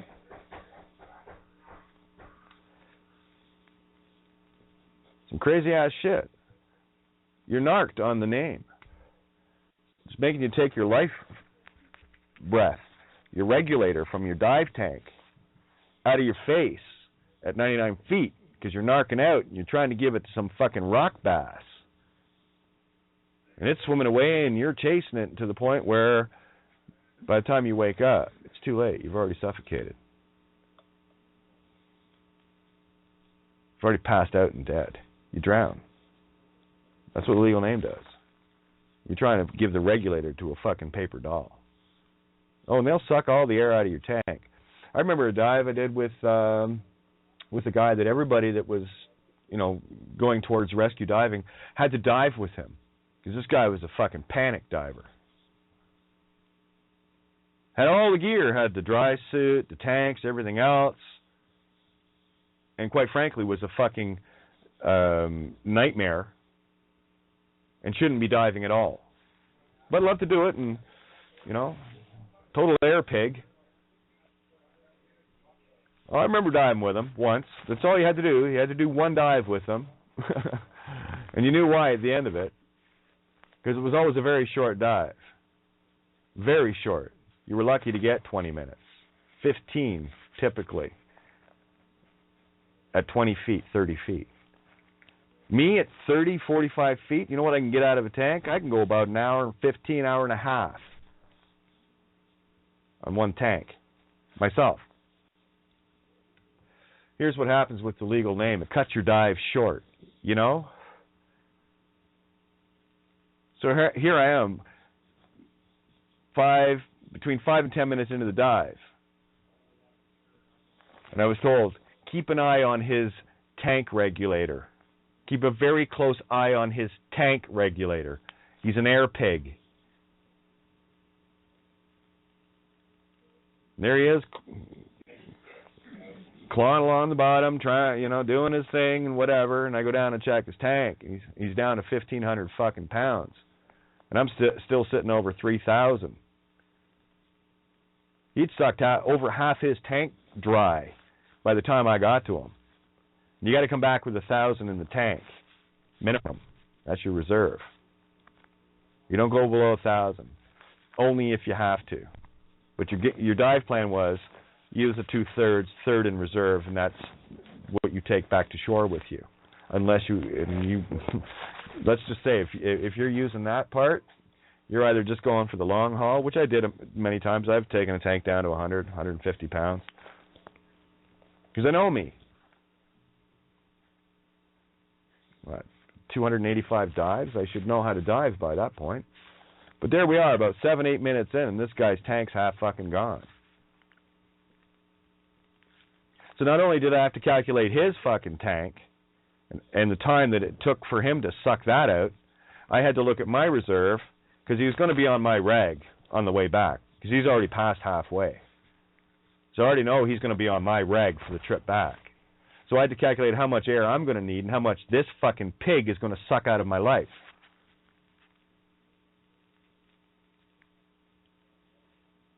Shortly after that, I just turned around, because I figured, well, we're 7-8 minutes out, so that's about 15 minutes to get back. Okay, turning around now. Just got into the fucking water. And there's this pig sucked his tank dry, and being a good dive buddy, as you always are, threw him my spare rag. Here you go. You're going to fucking need this or drown. Not at my watch, bitch. I'm your dive buddy. I had one other diver with me as well. You never dived with this guy alone. Never. Yeah, how would you like to have that hanging out with you every dive? You hang out with that kind of diver every dive, you're never going to get past the fucking, 30-foot mark. 100 feet from shore. And you expect to go diving and explore the universe with that clinging off your fucking regs? That legal name and whatever contract you've got attached to it that's sucking off your tanks? Better have a lot of dive buddies.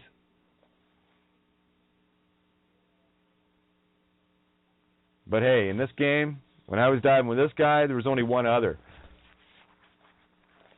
I was well into the reserve before we got back. I looked at Bruce, gave him a smile. He looked at me, gave me a kind of the nod. Yeah, I see, eh? He said, yeah, never again. He says, no, you only have to do one with this asshole. I fucking hate that he shows up. He makes it shitty for everybody. Fucking sucks everybody's tank dry. Is that who you're hanging out with in your life? Someone sucking on your air? Legal name's taking all of it to begin with. You're already running below reserve now. You're already dead. You got less than 1,000 pounds in your tank, and you're 1,000 miles from shore. Good luck. It's time to cut and run. Because there's a point that you reach. If he'd have sucked my tank dry or close to it and the other dive buddies dry and still wasn't trying to dragging them and everything else to get them back. No, there's a point where I said, nah, I couldn't help him. It was either him or the three of us. What choice would you make? What choice are you making right now? It's really that simple. That's the joy of this life experience, that I've been able to actually scope and completely rip apart, shred from the fucking day one to now. And I can pull out all of these things because you know what I chose to do in this life? I chose to live one. I chose to confront the things that were, a little scary. Flying and diving can be a little scary to some people. It's a challenge. To me, it was just fun. Something else to get over the hurdle with. Jump on a stage in front of 50,000 people and start singing and playing. See what that feels like for you. You'll take a little practice to get there, but go ahead. Lived it. What life are you living? Yours or somebody else's? So don't get mad at me. Don't ever get mad. If you get mad at me, it's not because you're mad at me.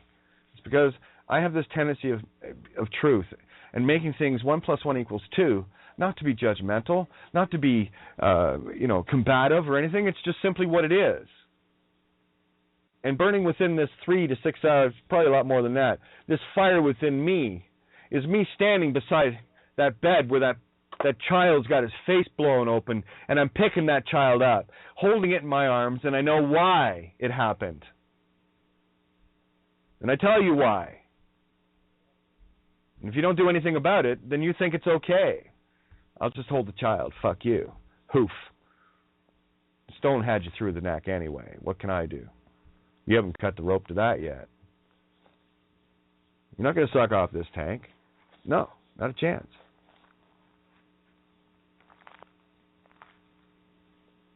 I dive with dive buddies that if they ever needed, based on the circumstance, air from my tank, there it is. Do you know how many other divers I ever had to do that with? In all the dives I did, every one of them with a dive buddy. I did a couple of solos. Just because I wanted to. Just to say that I did.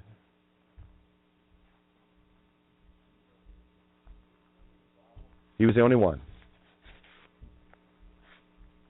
Only one. So find that diver in your reality.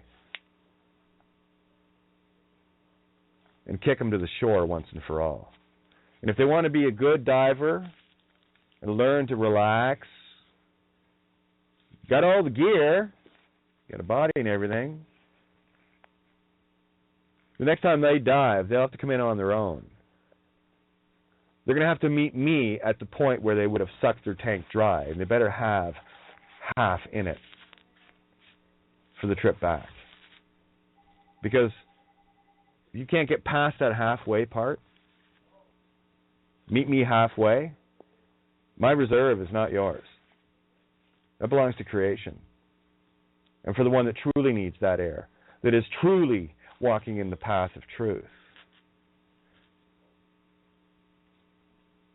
Otherwise, you're just throwing biscuits to bears, watching them kill themselves. And I can't be responsible for that. Inasmuch as abundance is a wonderful thing, it is also a very harmful thing if the perspective isn't shared as abundance. It's a very dangerous thing.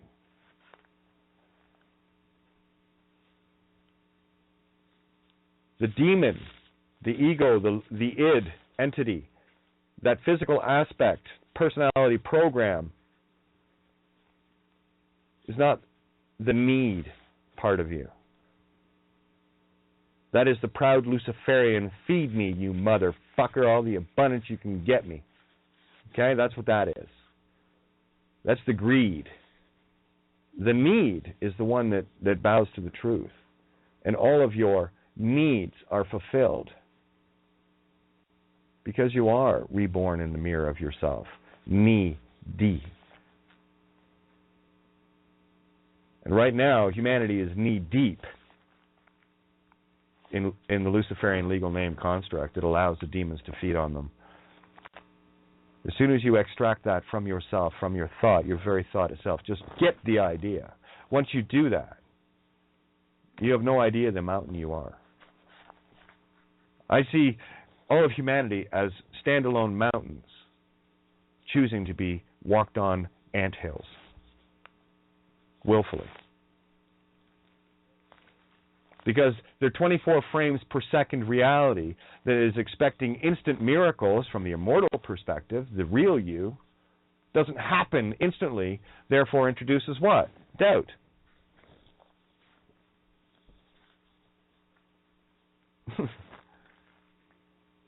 You're trying to watch 65 trillion frames per second, or expect what can happen in 65 trillion frames per second to occur within 24.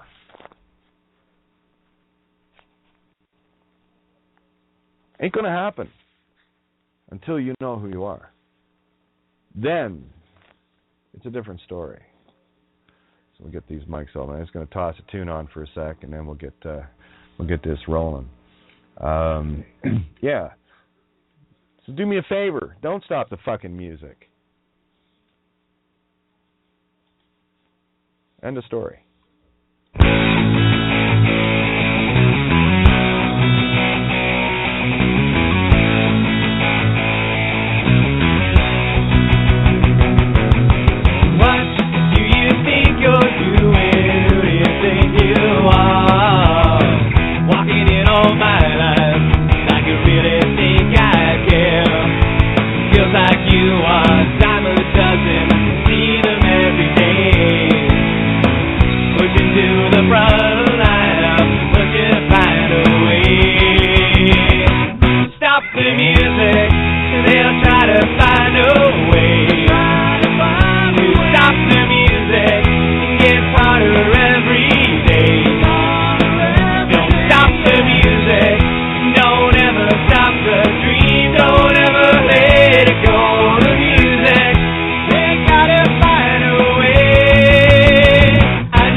Always ends so abrupt, doesn't it?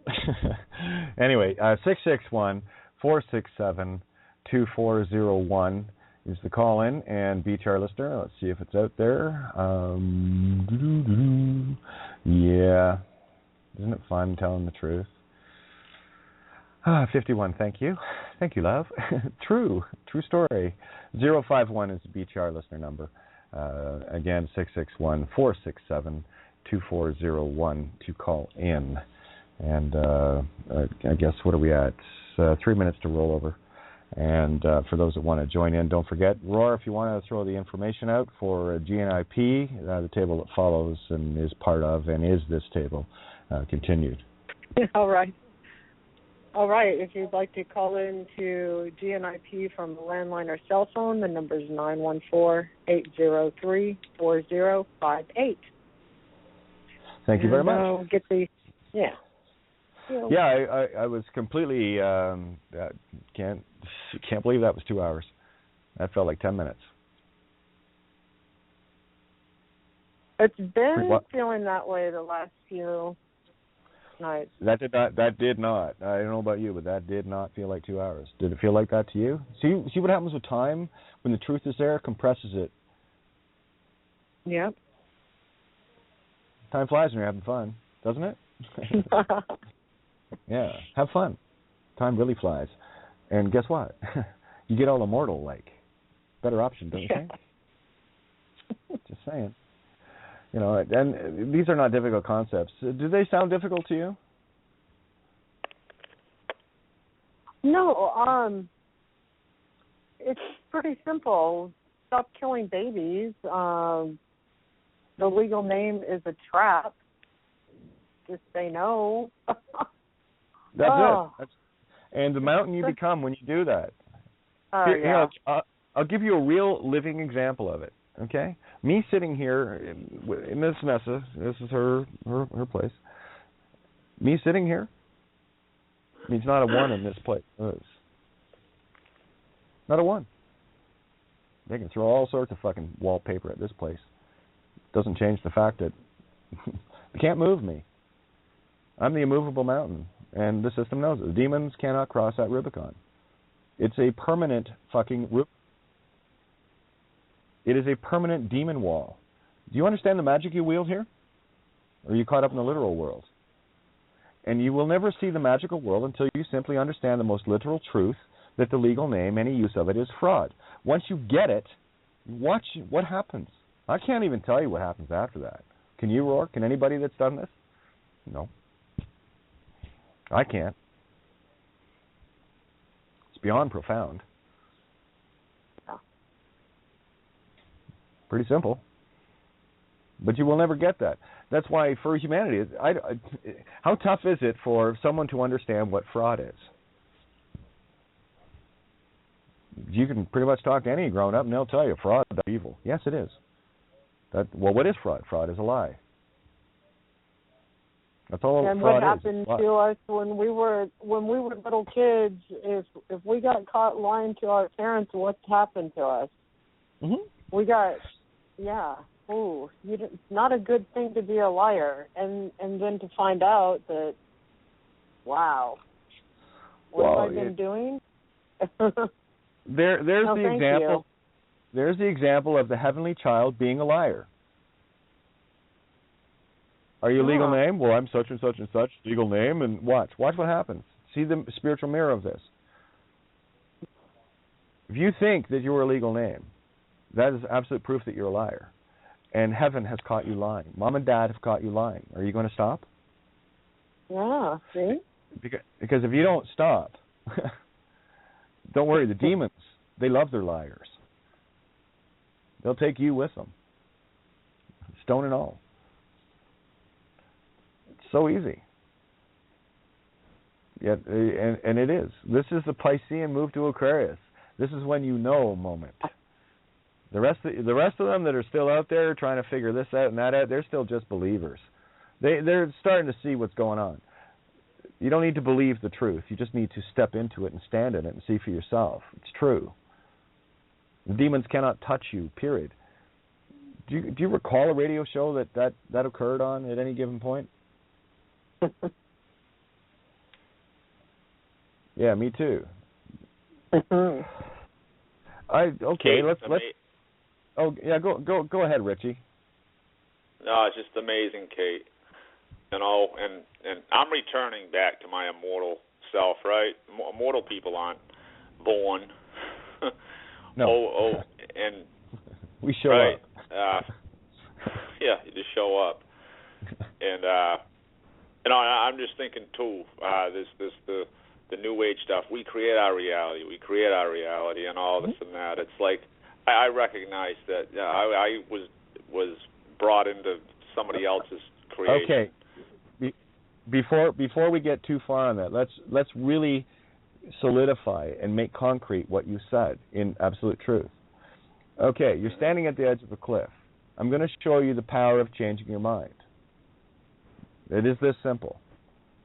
You have a choice at that moment, standing at the edge of the cliff, to look over and enjoy the view and then walk away, or jump. Which one are you going to choose in that reality? Now, I'll tell you, if you choose to jump, it's going to be a slightly different reality than just going back to the car, you know? Don't you think? What was the one thing that changed your reality? Your choice. Well, fuck, you jumped onto those rocks. What did you expect? The fucking ice cold beer sitting in the car? And that's what humanity does. They jump off the cliff expecting the car to be there with the ice cold beer in it, and then wonder why they get fucking dashed on the rocks. Well, you made the choice. So that's what it means. Literally, you have two different universes there. One that has you back in the car, sitting having a pina colada, or talking with everybody around you, and then the other one has you lying in pieces, spread out on jagged rocks, 1,000 feet below off the cliff. I would call those two entirely different realities, wouldn't you? So where was the causal point? It's where you decided to do something or not. Well, I ain't jumping. Love the view, but I ain't jumping either.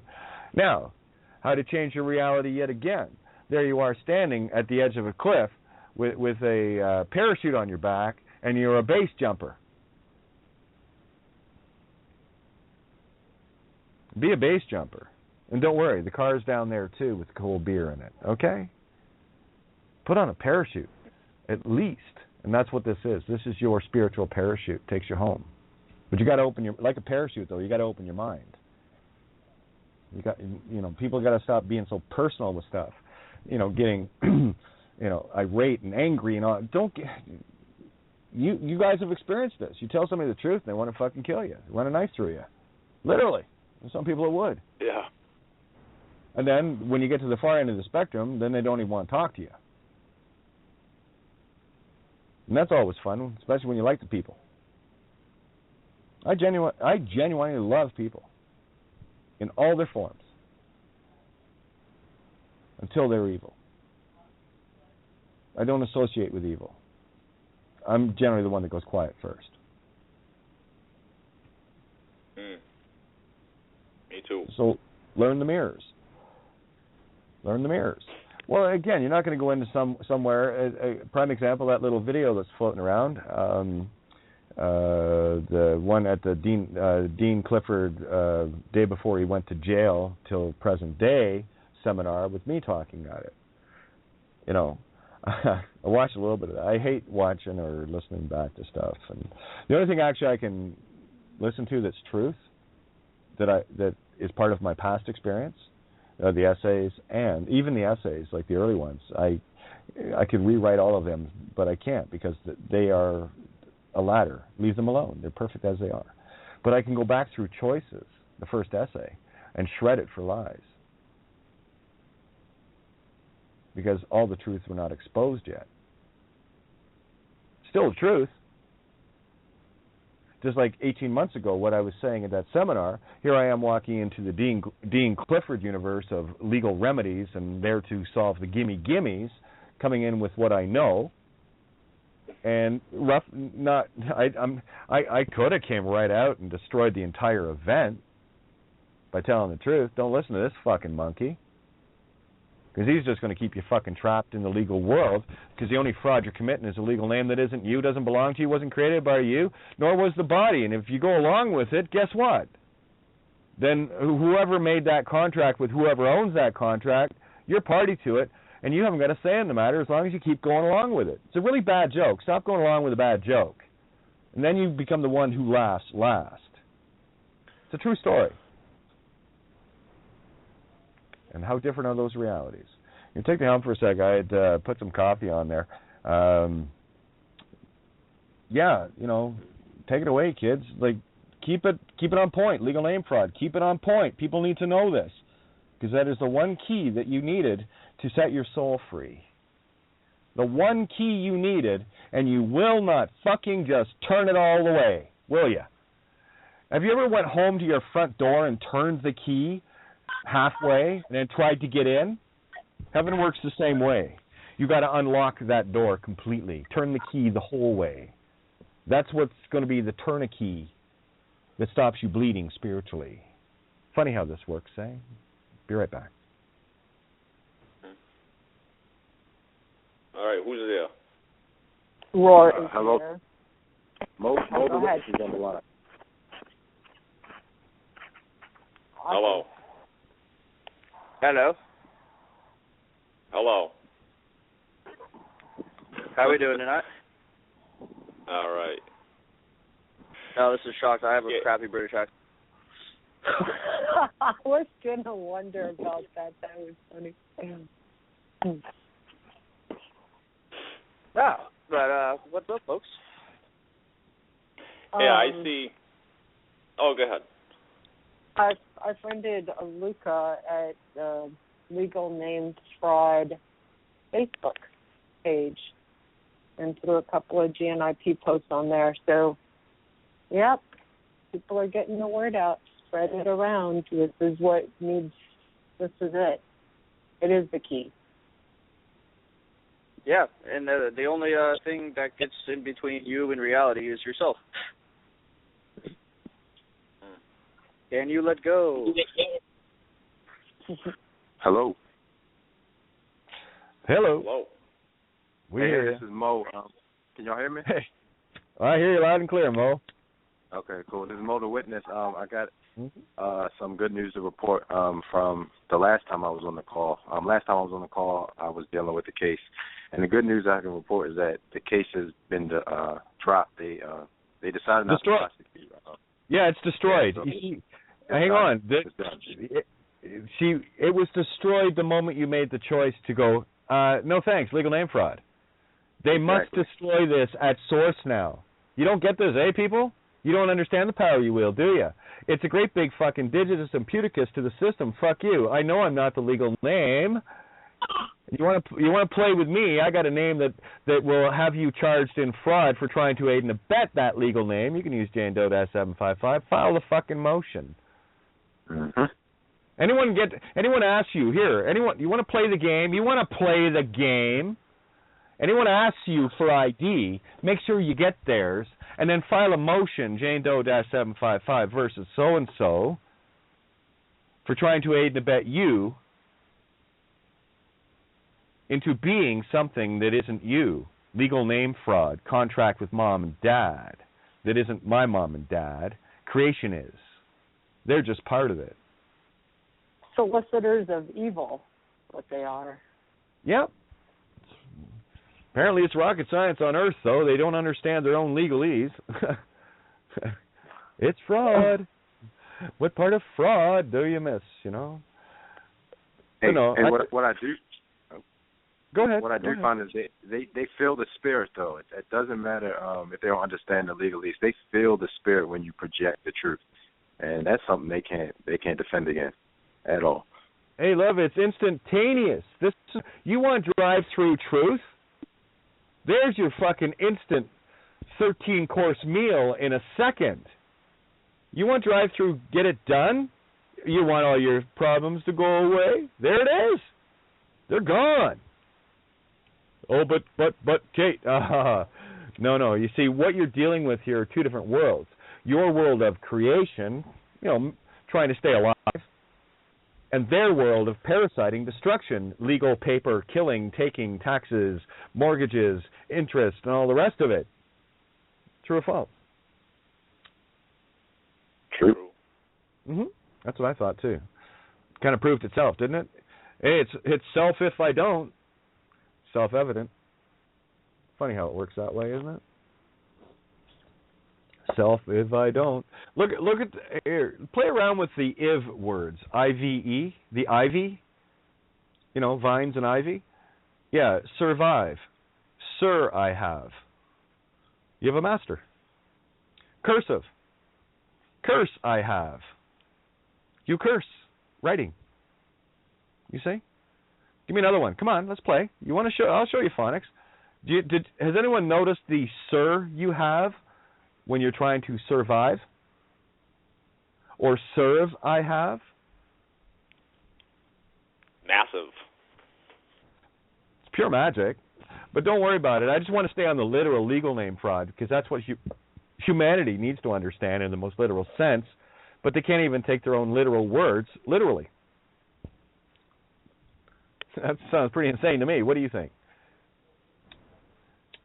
Hey, Dean Clifford, is it okay to use somebody else's copyrighted material interloping in somebody else's contract that had nothing to do with you? Yes or no? No. Oh, okay, that's legal name. You're going to do what? You're going to file a case with what? Right. Yeah. It kind of defeats the purpose, doesn't it? You're eating your own tail, bitch.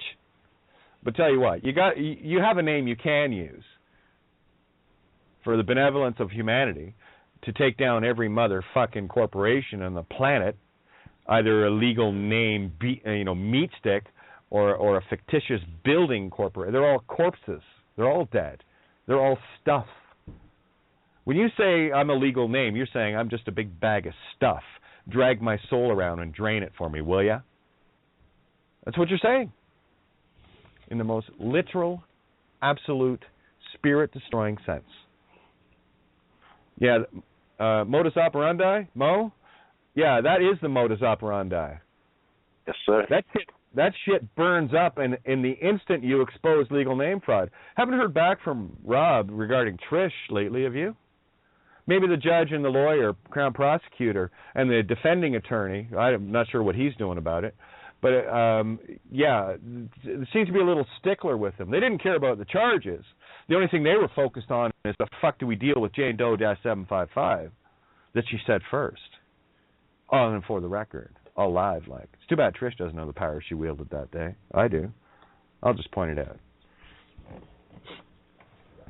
They weren't worried about anything else.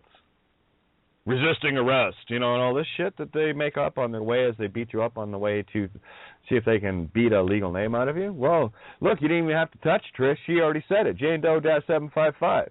Deal with that, motherfuckers, and guess what? They can't. That's why they're monkey chattering. That shit's just going to disappear. Watch.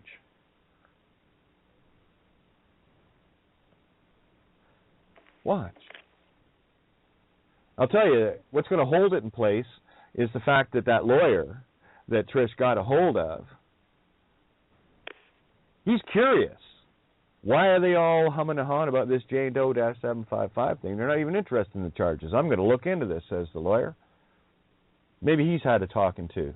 Or maybe nobody can get through to him. Maybe his fire of the infinite child within has come to life and has awoken to who he truly is. Maybe. One can be hopeful, yes. Cool. This is the power you wield.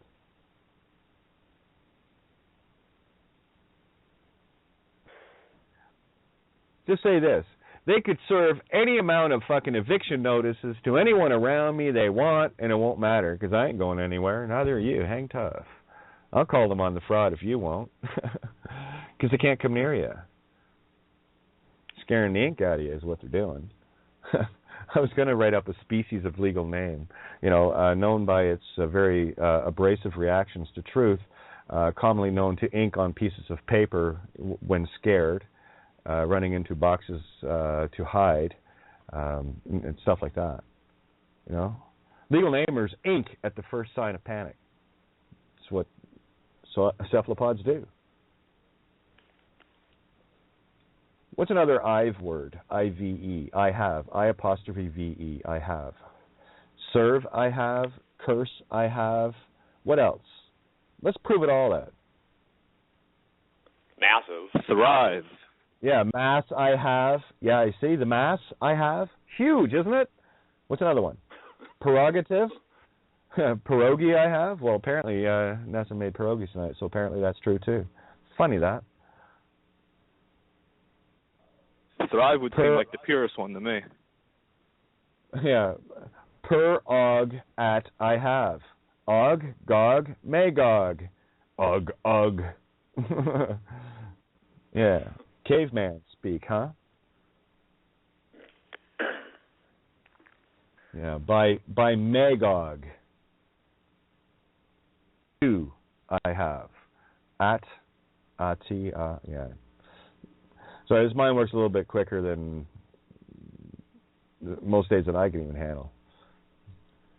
It's not my mind, it's my heart. It's connected to the all-mind. So what comes into my heart comes into my mind. My heart's wide open. What really about proactive? Pro-act I have. For to act I have. Means you're doing it. Pro-act for the act I have. When one is proactive, that's shown in the verb. Active. I have is an action. I have this, I have that. I don't have this, I don't have that. I don't cut that in two, I do cut that in two. The legal name, you cut that in two, and you got your rock and scissors sitting there. That proves it. Rock of truth, put the paper there, watch, snip it in half. They want to live in a dual world. Let them. So standing in truth. There you go. Go ahead, Felicity. Standing in truth will not go back to any inking. Yes. No inkling at all of the legal name. But here's the thing that I was trying to get across to you, Felicity. They can pound the door all day long. It's got nothing to do with you. They have a contract between themselves, demons. Legal names talk to legal names. And they cannot do a damn thing.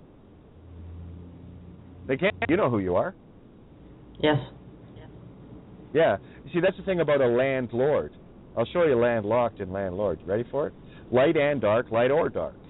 So what they have is some traction. They have land, light and dark, and they also have the duality of light or dark. To be and not to be or not to be in the landlord. So it's the Lord is the divided heart. And as far as I can tell for today, you don't have a landlord at all. You take care of your own house within, don't you? Yeah. Yeah, so you choose the light or dark at will. Oh, I think I'll go dark on getting a bank account and getting some money from the government just for fun, to use it against it.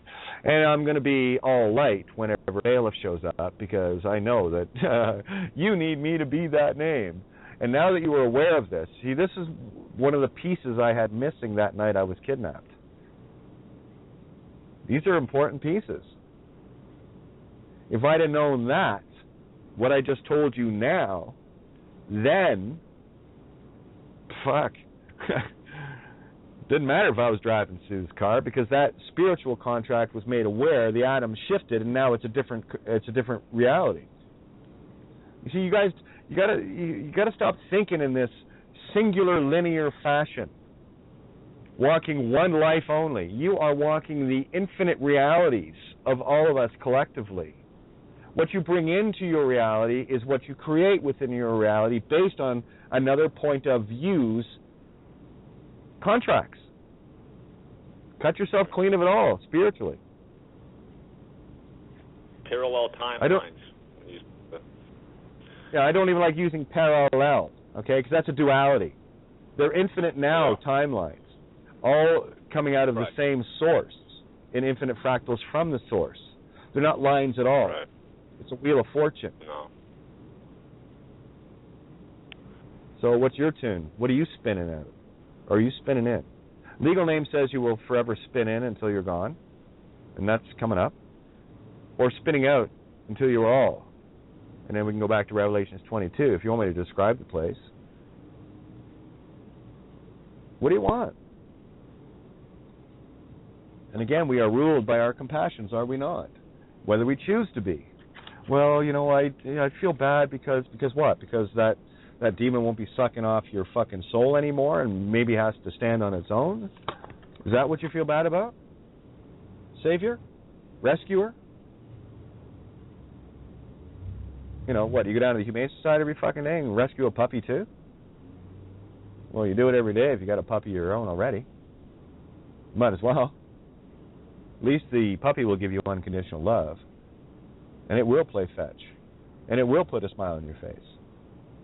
Or it will be a drain on your soul. You choose which dive buddy you want to go around with.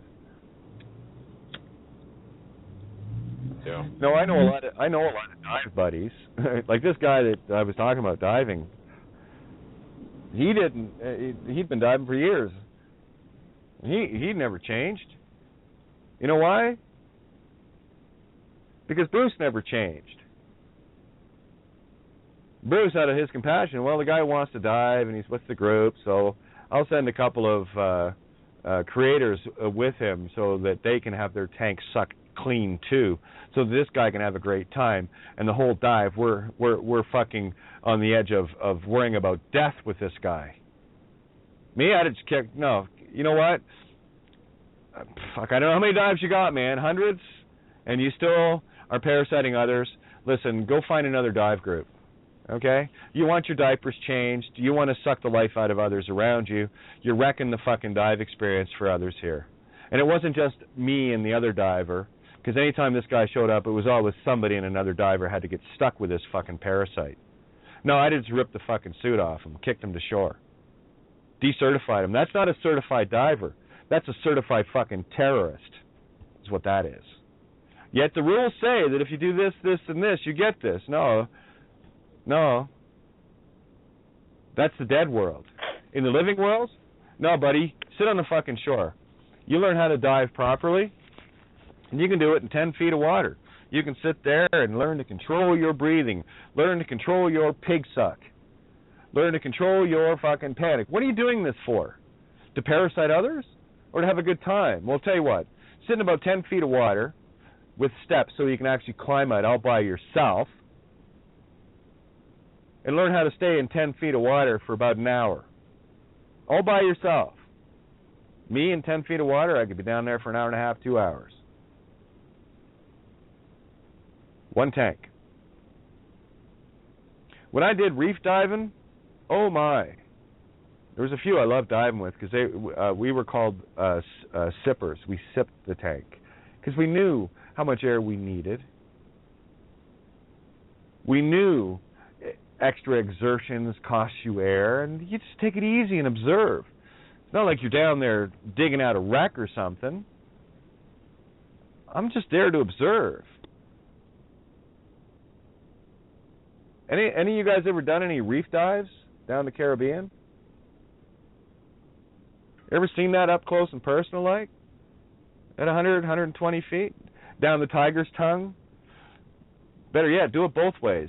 Come from the top down, out to the tongue as the sand spreads out, 140 feet down, or start at 140 and come up to 80 through the tunnel. I did it both ways. Wow. It's beautiful. And when you're going up through that, you got that one little bit of light up above you when you come up from the tongue at the bottom. They call it tiger's tongue because the sand came out and made a tongue shape at the bottom on the reef, because the sand poured down through this hole in the reef. And as you're swimming up, it's only about, some parts about 15, 20 feet wide, others about 7 or 8. So it's not a tight fit. It's just a really nice, you got to be mindful of your tank and where you are to be in the center of it, so you're not banging off the reef and stuff.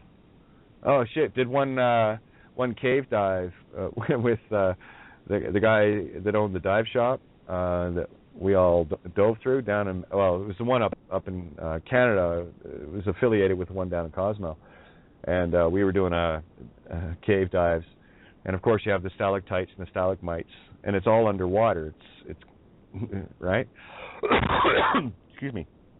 Anyway, we're going through this one passage, and there's the owner's wife was diving with him. She's a great diver. She lost her buoyancy and ended up rising inside the cave and hit one of the stalactites. I think it's the one from the top. Stalagmite hit one of the stalagmites coming down and broke it off, and it fell crashing to the cave floor. Destroyed it just by touching it. And that cave will never be the same again. It was changed forever in that moment. It could never be enjoyed the same way again by a diver coming through after us. And I tell you, Bruce was livid. He was not happy. That's the same with all of us.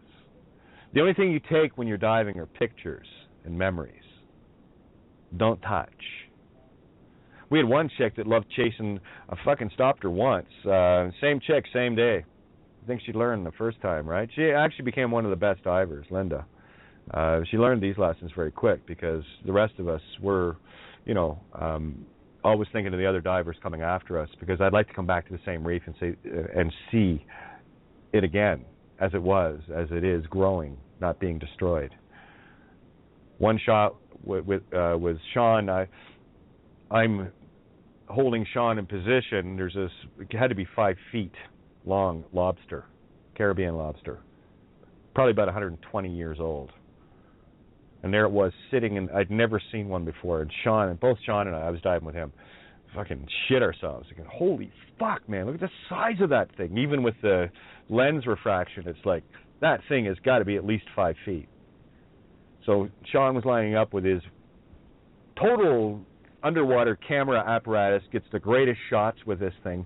And there's me behind him in 3-4 knot current, swimming my ass off to hold him in position to take the shot. And just before he took the shot, Linda comes diving in across in front of Sean with her hand out like she wants to touch this thing to catch it. And there it was, one kick of the tail. The only thing that was left was a fucking sand cloud at 80 feet. Later on that day, doing shore dives, Linda was out there with us. She's great, by the way. She learned her lesson after this day. There she was.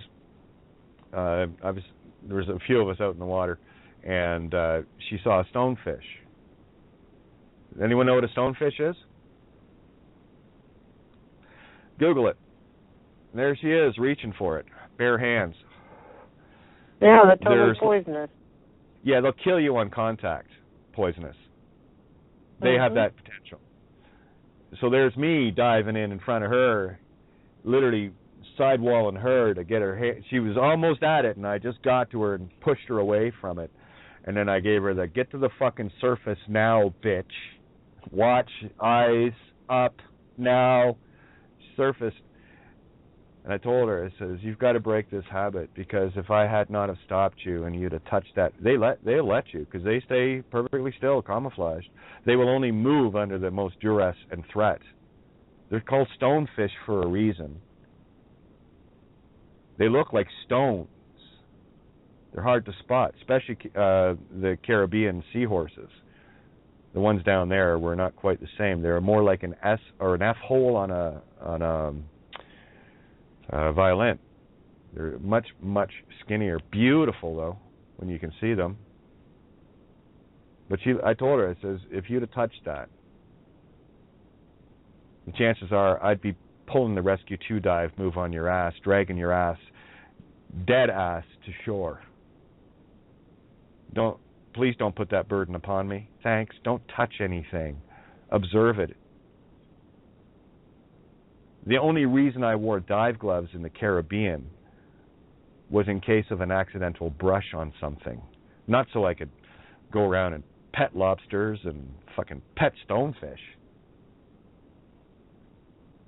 But that's the mentality of diving with a group versus just diving with a buddy, or diving solo even if you are with the group.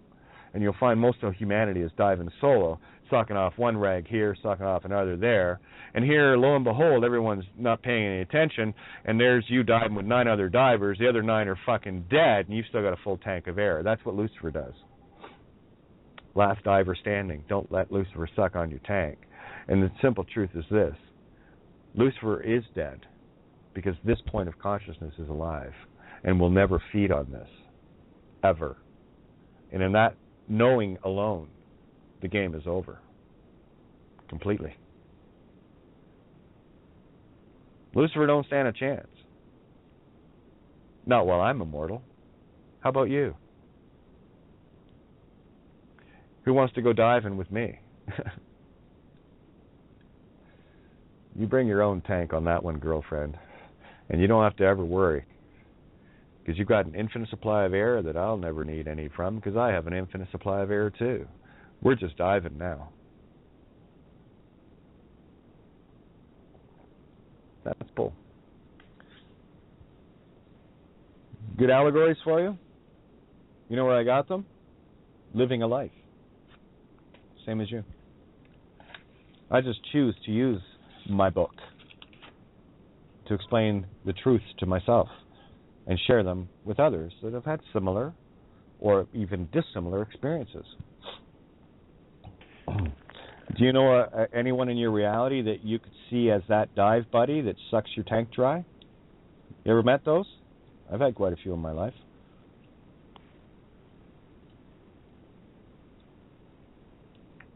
So call them on their dive skills.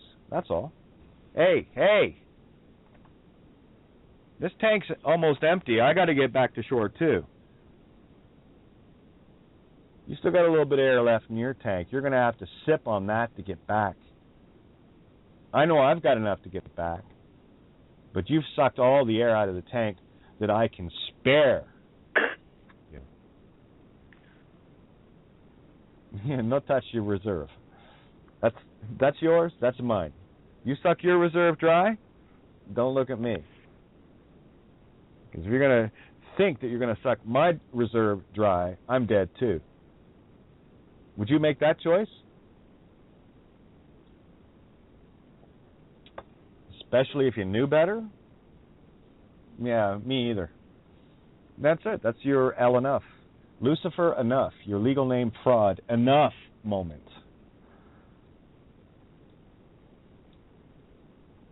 That sounds a little bit like the oil and the lamp allegory. You know, the one that... Sounds a little bit like, Richie, sounds a little bit like, how about you show how exactly like it is? Exactly. Thank you. I don't like liars at the table. I will caution everyone to be mindful of every fucking word that comes out of your face. I'm real sharp on it. Yeah. Exacto enough, yeah. The lies are what lets this reality persist, guys. Would you hold back if you knew that? No. That's why you're here. You didn't hold back at all, did you? Show off. Yeah, what Mo described earlier was a simple truth. You throw enough truth at anything. Legal name fraud is the only truth you need to throw at anything legal now. Any cop, any bailiff, any judge, any lawyer, just throw it at them. They can't do anything with it. That's their stand down orders. Literally, that's Satan's stand down. The shields go up in that moment. So as far as getting on with your life and needing to do this, that, and the other, fine. When it comes to these parasites, these landlords and these cops and these bankers and all the wankers and all the rest of that shit that goes with it, no, you tell them to hit the road. To be or not to be. Well, I'll be this for now to get that, and then now I'm not that anymore. I never was, just use the tool. And I won't be this now. You see, this is where you become the true chameleon. They want to play in the color of law? Well, get good at changing your color.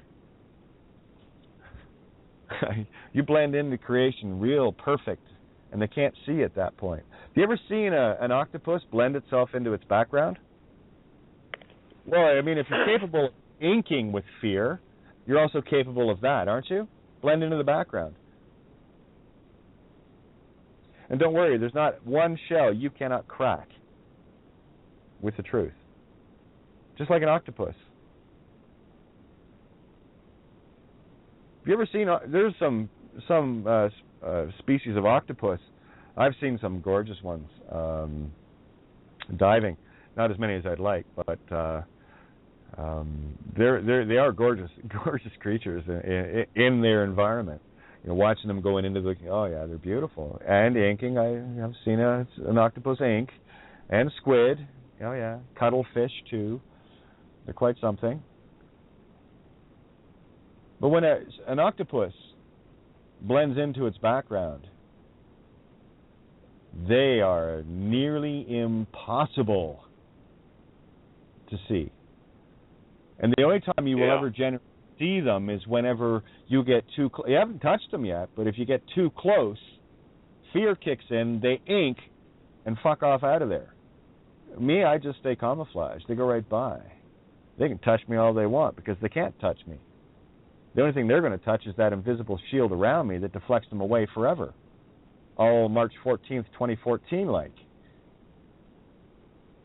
So in the grandest sense of things, let's go real literal here, with where I am physically right now. There's no one here that can claim this. I can. Because if you claim it thinking you own it through a legal name, it's not yours. Good thing, eh? Yeah, if I'd known this 3 years ago. Or you can still play the game and go through that nonsense, or, well, with me around, you'll never go through it. That's a fucking fact. Like trying to go through the Hydra itself, not a chance. You see, I'm the stonefish. I'm Medusa. I turn them to stone. End of. That's what you do.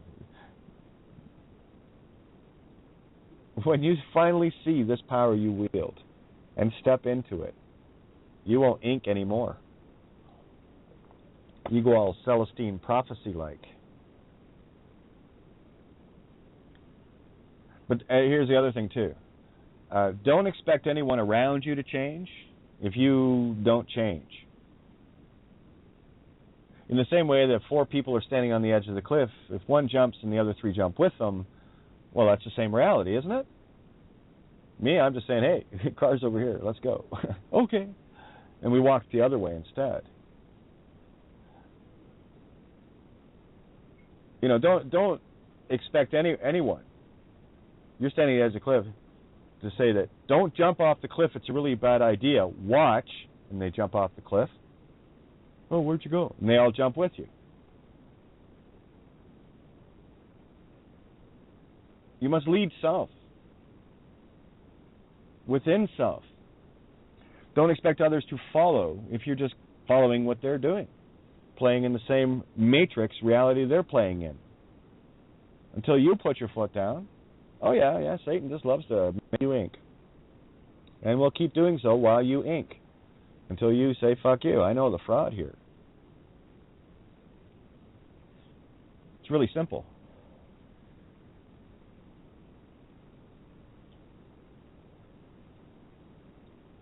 You know, I'm pretty handy at a few things. You know, paperwork if you want. Not that I want to have to do it for you. It's really simple. Get the concept. Jane Doe is the only fucking name they can't defy. They can't uncreate it, defy it. Gave it to me. It's real. I can smack the paperwork in my hand if you want. That's yours, babies. Granted to us by the fucking crown itself. Isn't it funny that the born identity started in what? A hospital. Right back to the beginning. If you want to see the legal name allegory of how you are fucking destroyed, watch all of the Jason Bourne, Jane Doe -755 movies. They're all the same thing. Me, I just decided that, well, I've got this cute little Austin Mini, skirt on, Hewlett Packard Mini, skirt on. Where are we going today? J-Boy, J-Bo, Jason Bourne? J-Boy? Born again, huh? Yep. Hey, no worries, man. Looks like you got everything else covered. I'll drive. You can catch an app if you have to. It's okay. I'll get us to Paris. We're already there. Phoenix Airlines. When you file anything in a motion, it's already there. It's done. It is done in that instant. The whole reality changes in that instant. Just because your fucking 24 frames per second dullness doesn't see it, well, maybe ask someone that can. Hi. I know a few others that can see it. I see it all the way down the fractal. Do you? Or you just see it as one court case involving you? That's the difference. Because every time you do that, that's all of humanity you're doing it for. Because the only thing you're doing is getting the word out about the legal name fraud. And you're using the most potent tool to do it, Jane Doe-755. Like our friend yesterday said, yeah, I filed in the blah blah Jane Doe-755 versus the Motors Company and walked away. Yeah, leave it alone. It's already done. You tick, tick, tick, tick, tick, 24 frames per second, jet it up. I already see it. All you need to do is go, really? Yeah, really? Okay, okay. Done. Nice dance steps. Because I know it's done. The only one that's going to doubt it's not done is you. I have no doubt. So if you think what I share is a good idea, then maybe stop disagreeing with them. Well, I'm trying to agree with you. Yeah, it's a good idea. Do it. Yeah, done. See, the power is in our agreement to the truth. It's one thing to stand in the truth, but if you haven't got anybody else going along with you, it's not much of a reality then, is it? Good thing a few of us stood up in truth, eh? Hi, guys. Thanks.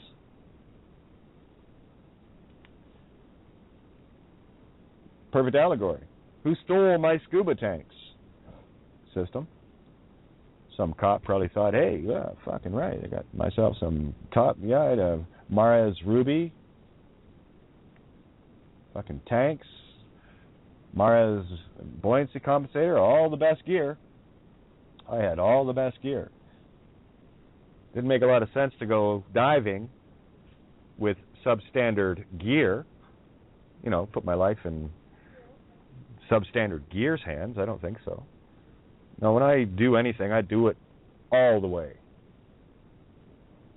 Even when I went flying, I had my own headsets. I had all my own gear. Radios, everything. Then I went to ground school. I'd already done all the research before I even decided to take a fucking, what do they call, intro flight. I was already speaking the language with the instructor before I got in the fucking plane. So you've been flying before? No. I'm a researcher. I just like to know everything I can. You know, before I do anything, I do all of the work, the research first, then I put it into action. Funny that I can fly a plane and dive and drive and you know. But you never learn how to fly or dive or drive until you actually get behind the wheel, get behind the rag, get behind the yoke, you see. You can imagine what it's like. You can get a visual from a movie, but you'll never know what it feels like to get thrown. You're at the throttle of an aircraft. There's a runway right in front of you, and throttle up just to feel that pull. Get the yaw sorted out with your rudders, slightly off balance because it wants to roll you to the right. Right? The propeller, it's got twist. Yaw is twist. So twist and shout. So there you are, picking up speed, going down the runway, getting thrown in your seat, pure acceleration, until and there's the instructor making sure the gauge is 58 miles per hour on the 152s I was flying, where it's 58 for rotate, which is pull back, and humanity calls it, hey, take off. No, rotate. Rotating up. You're at rotate speed. Means you can rotate up. And there it is, 58 miles per hour. There's the 13, the Christ mind. A little Cessna. Cess not applicable. Tax not applicable. 152, infinitely. 8. Just depends on how quick you do the math and see all the baskets. Nice art. Yeah. Well, see, they're all baskets from my life experience. What are you doing going around collecting fucking David Icke's pieces of shit and Jordan Maxwell's pieces of shit? All they do is talk in a literal fucking meat stick box all day long.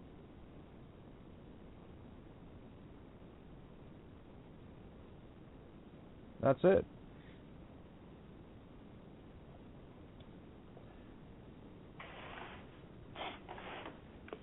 It's that simple. And just a heads up, based on recent developments, we'll be striking alone as far as radio is concerned.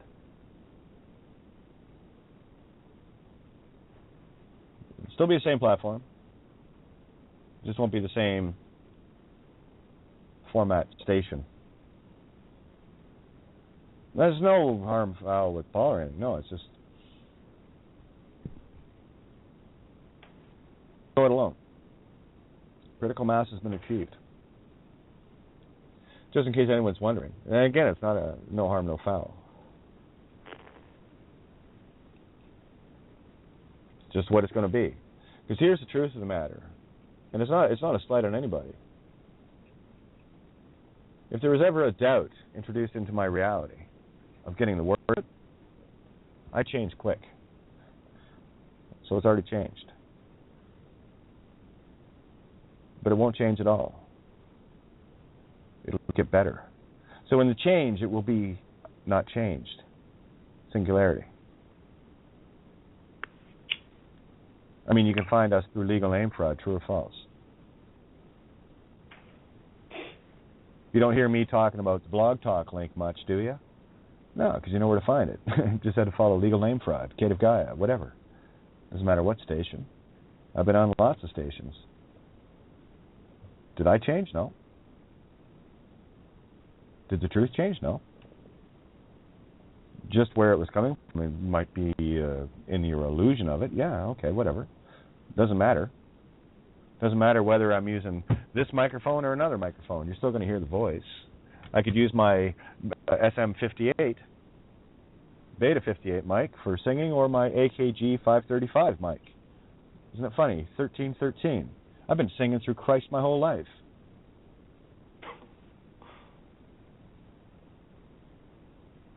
These are not coincidences as lucky-like. That's just absolute proofs and confirmations.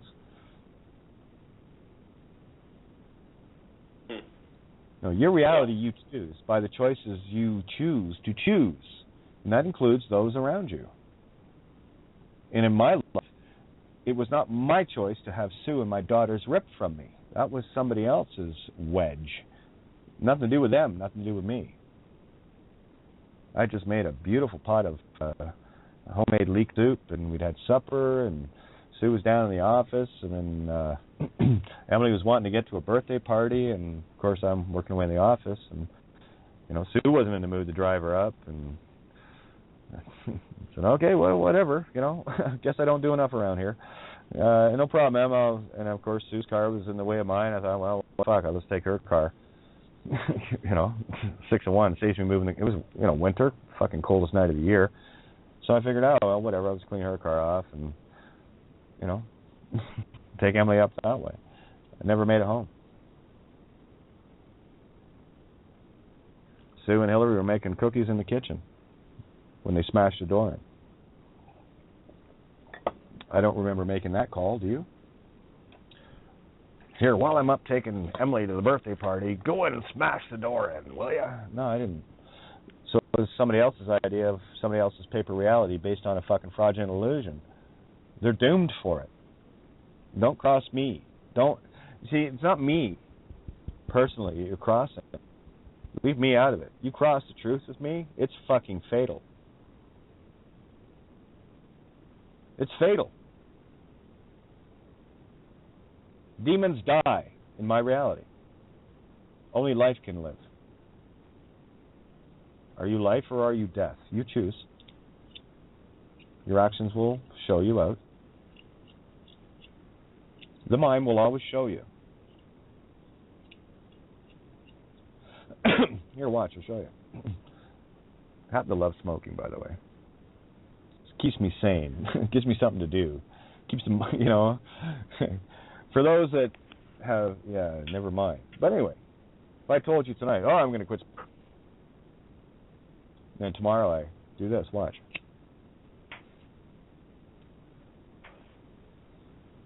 What am I? Go ahead, say it. Go ahead. You can. Hypocrite. Hypocrite, fucking liar. Fucking demon. True or false? Here, what? It's true. And I want you to throw it at me like I throw it at you, because it's true. I can handle the truth. Watch. Okay, guys. I'm going to quit smoking. Okay?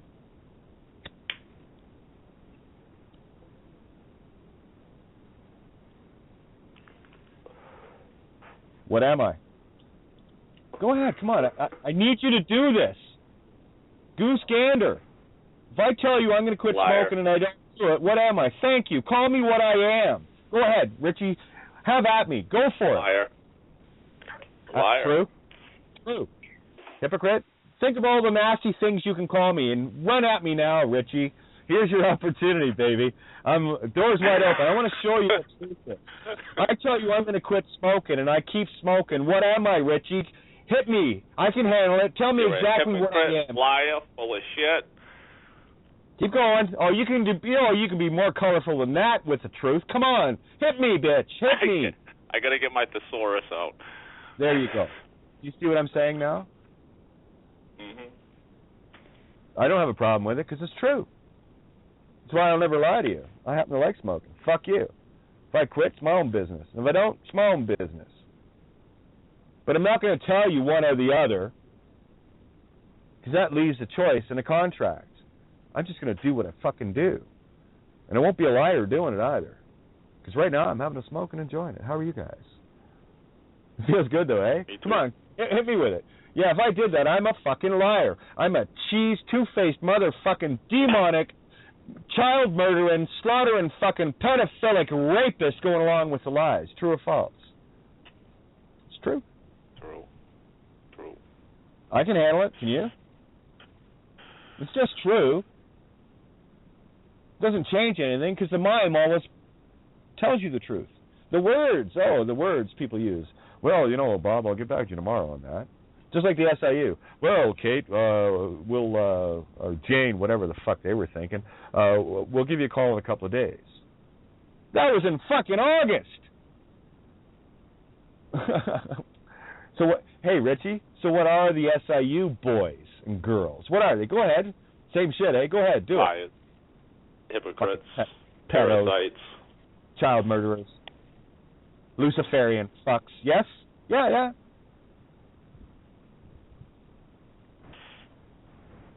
You know, I'm sure nobody had a problem with Kate being called a motherfucking liar and a hypocrite and all the rest of it, because if I did that through my mime, it's true, and you would be right. Truth will always make you right. Lies will always make you wrong. It's the truth. Feels good, though, doesn't it? Doesn't feel so good when it's coming at you, though, does it? But it don't matter to me, because it would be truth. It is never my intention, willful intention, to harm. In this planet, you can't fucking breathe without somebody being a victim somewhere. Noticed? Have you ever said something to somebody and they took it exactly the wrong way? And you've spent the next hour or two trying to, it wasn't how I meant it, until you get to, okay, whatever. As long as their victim is satiated. As long as their fucking bullshit is justified enough in their heart to light up. Told you I quit smoking, fucking asshole. But you didn't. Because there you go, sparking it up again, and again, and again, and again. Every time making you a fucking liar. Every time. Oh, honey, I'll never cheat on you again. Well, that's a good thing. What happens if they do? Here's the tricky part, boys and girls. Every fucking lewd thought you have regarding another outside of the one you claim to love is exactly that. You're cheating.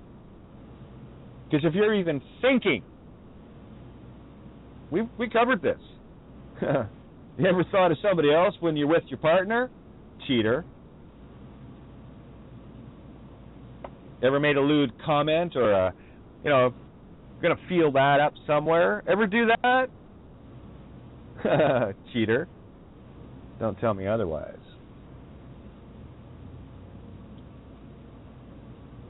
I have a perfect example of that one. Best friend, ex-wife. Doesn't get any better than that, does it?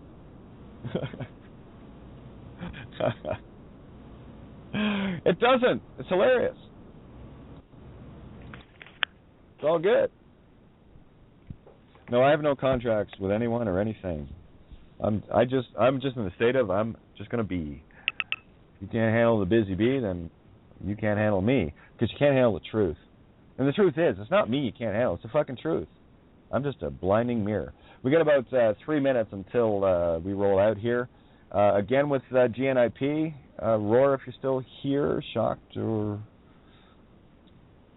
Let's see who's still here. Shocked still here. All right. And Roar. You're both still here. Yeah, if you want to call in.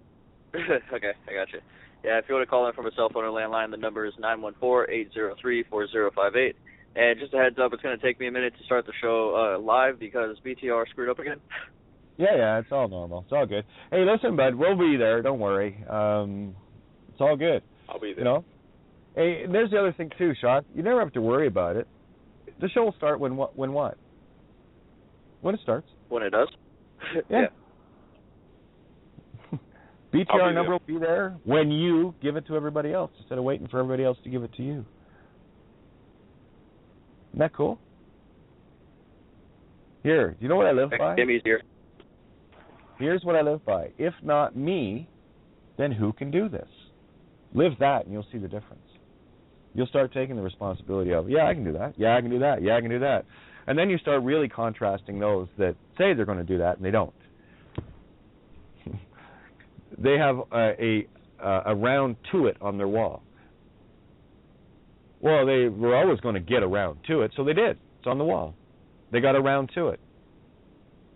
But they'll never get around to doing anything you ask them.